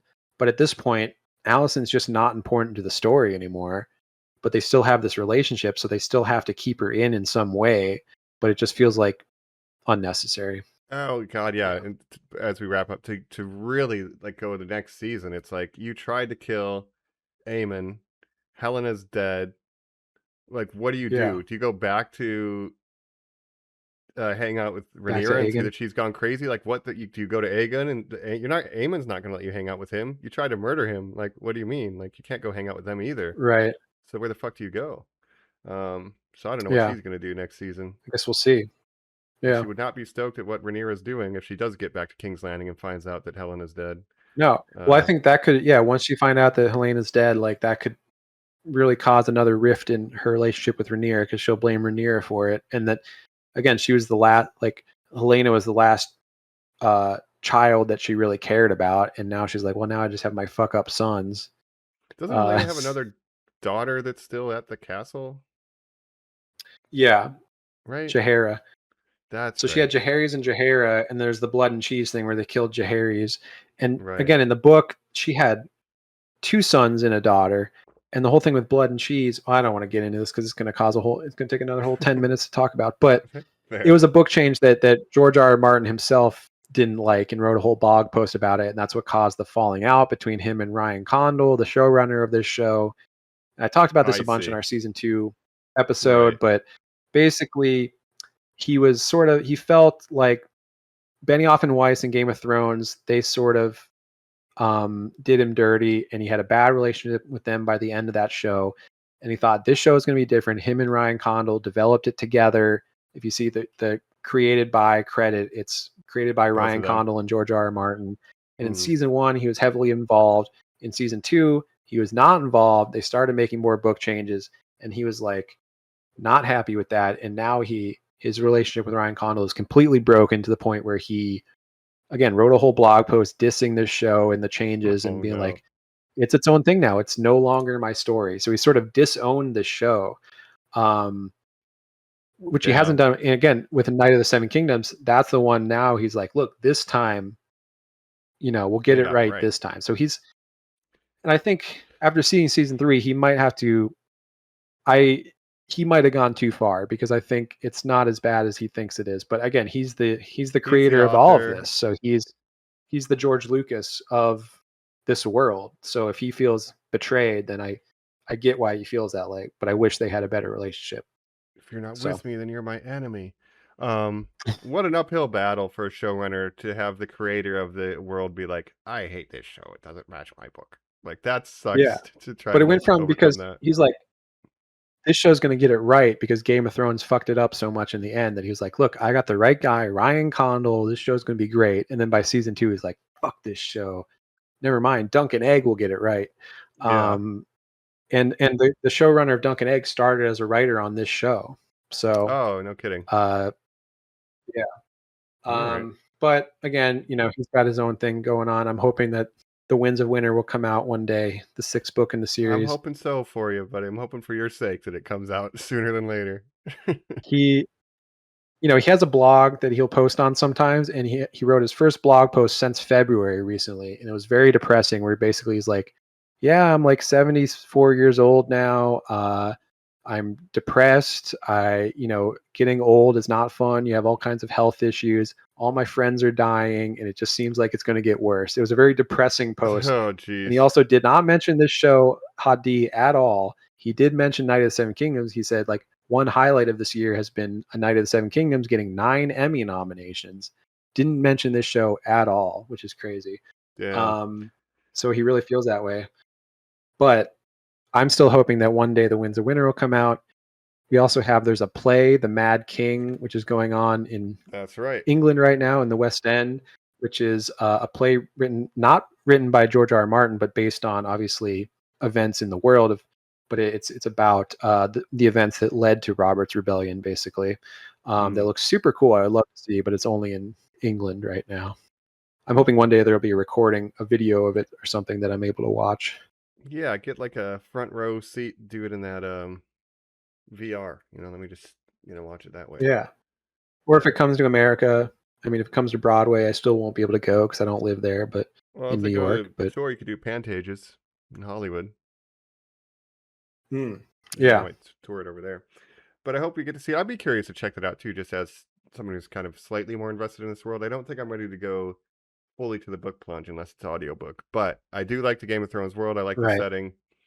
Yes. And yeah, excited for what is to come. Shout out to my boy Big Again, you can get this book on audiobook. I have it on audiobook and written. And you can also get A Knight of the Seven Kingdoms on audiobook, which is the Duncan Egg stories. Hey. And this audiobook is narrated by Harry Lloyd, who played Viserys Targaryen in Game of Thrones, the Viserys that's the brother of Daenerys. Oh, okay. Yeah. The guy who got his head melted by Khal Drogo. Yeah. Yeah. That's right. Anyways, fun fact. But that's House of the Dragon season 3. What's coming up next week? Do we have more TV? I believe. And then we got I believe we do watch after that. Because I personally have a decent amount of stuff for the watch I'm looking forward to chatting about outside of the Thrones and stuff. Yeah. That'll be interesting. Yeah, we do have a watch it coming up. Let me pull up my future schedule here. Next week, we are going back to, we're leaving the dragons. We're going back to the mutants because it is X-Men 97 season 2. That's right. Very excited for that.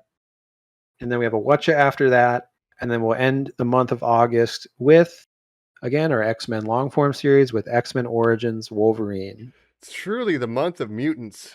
This August. It's the year of mutants. Brand new day, the year of mutants. Yeah, X-Men 97. Yeah. All leading to Doomsday. We'll see our mutant friends once again. Mm-hmm. Can't wait. The X-Men will return in Avengers Doomsday. That's right. I guess we'll so stay tuned next week, normies. Yep. That's right. Check it out. And otherwise, check us out on YouTube for the video stuff. I did a lot of props. Jacob's got his book collection.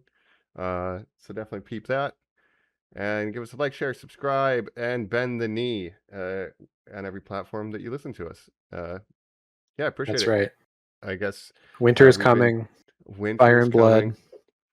Yeah, it's Fire and Blood. Winter And is everything coming. else. And yeah. Cool. We light the way. This has been our House of the Dragon Season 3 podcast. We've been your House hosts. Hightower.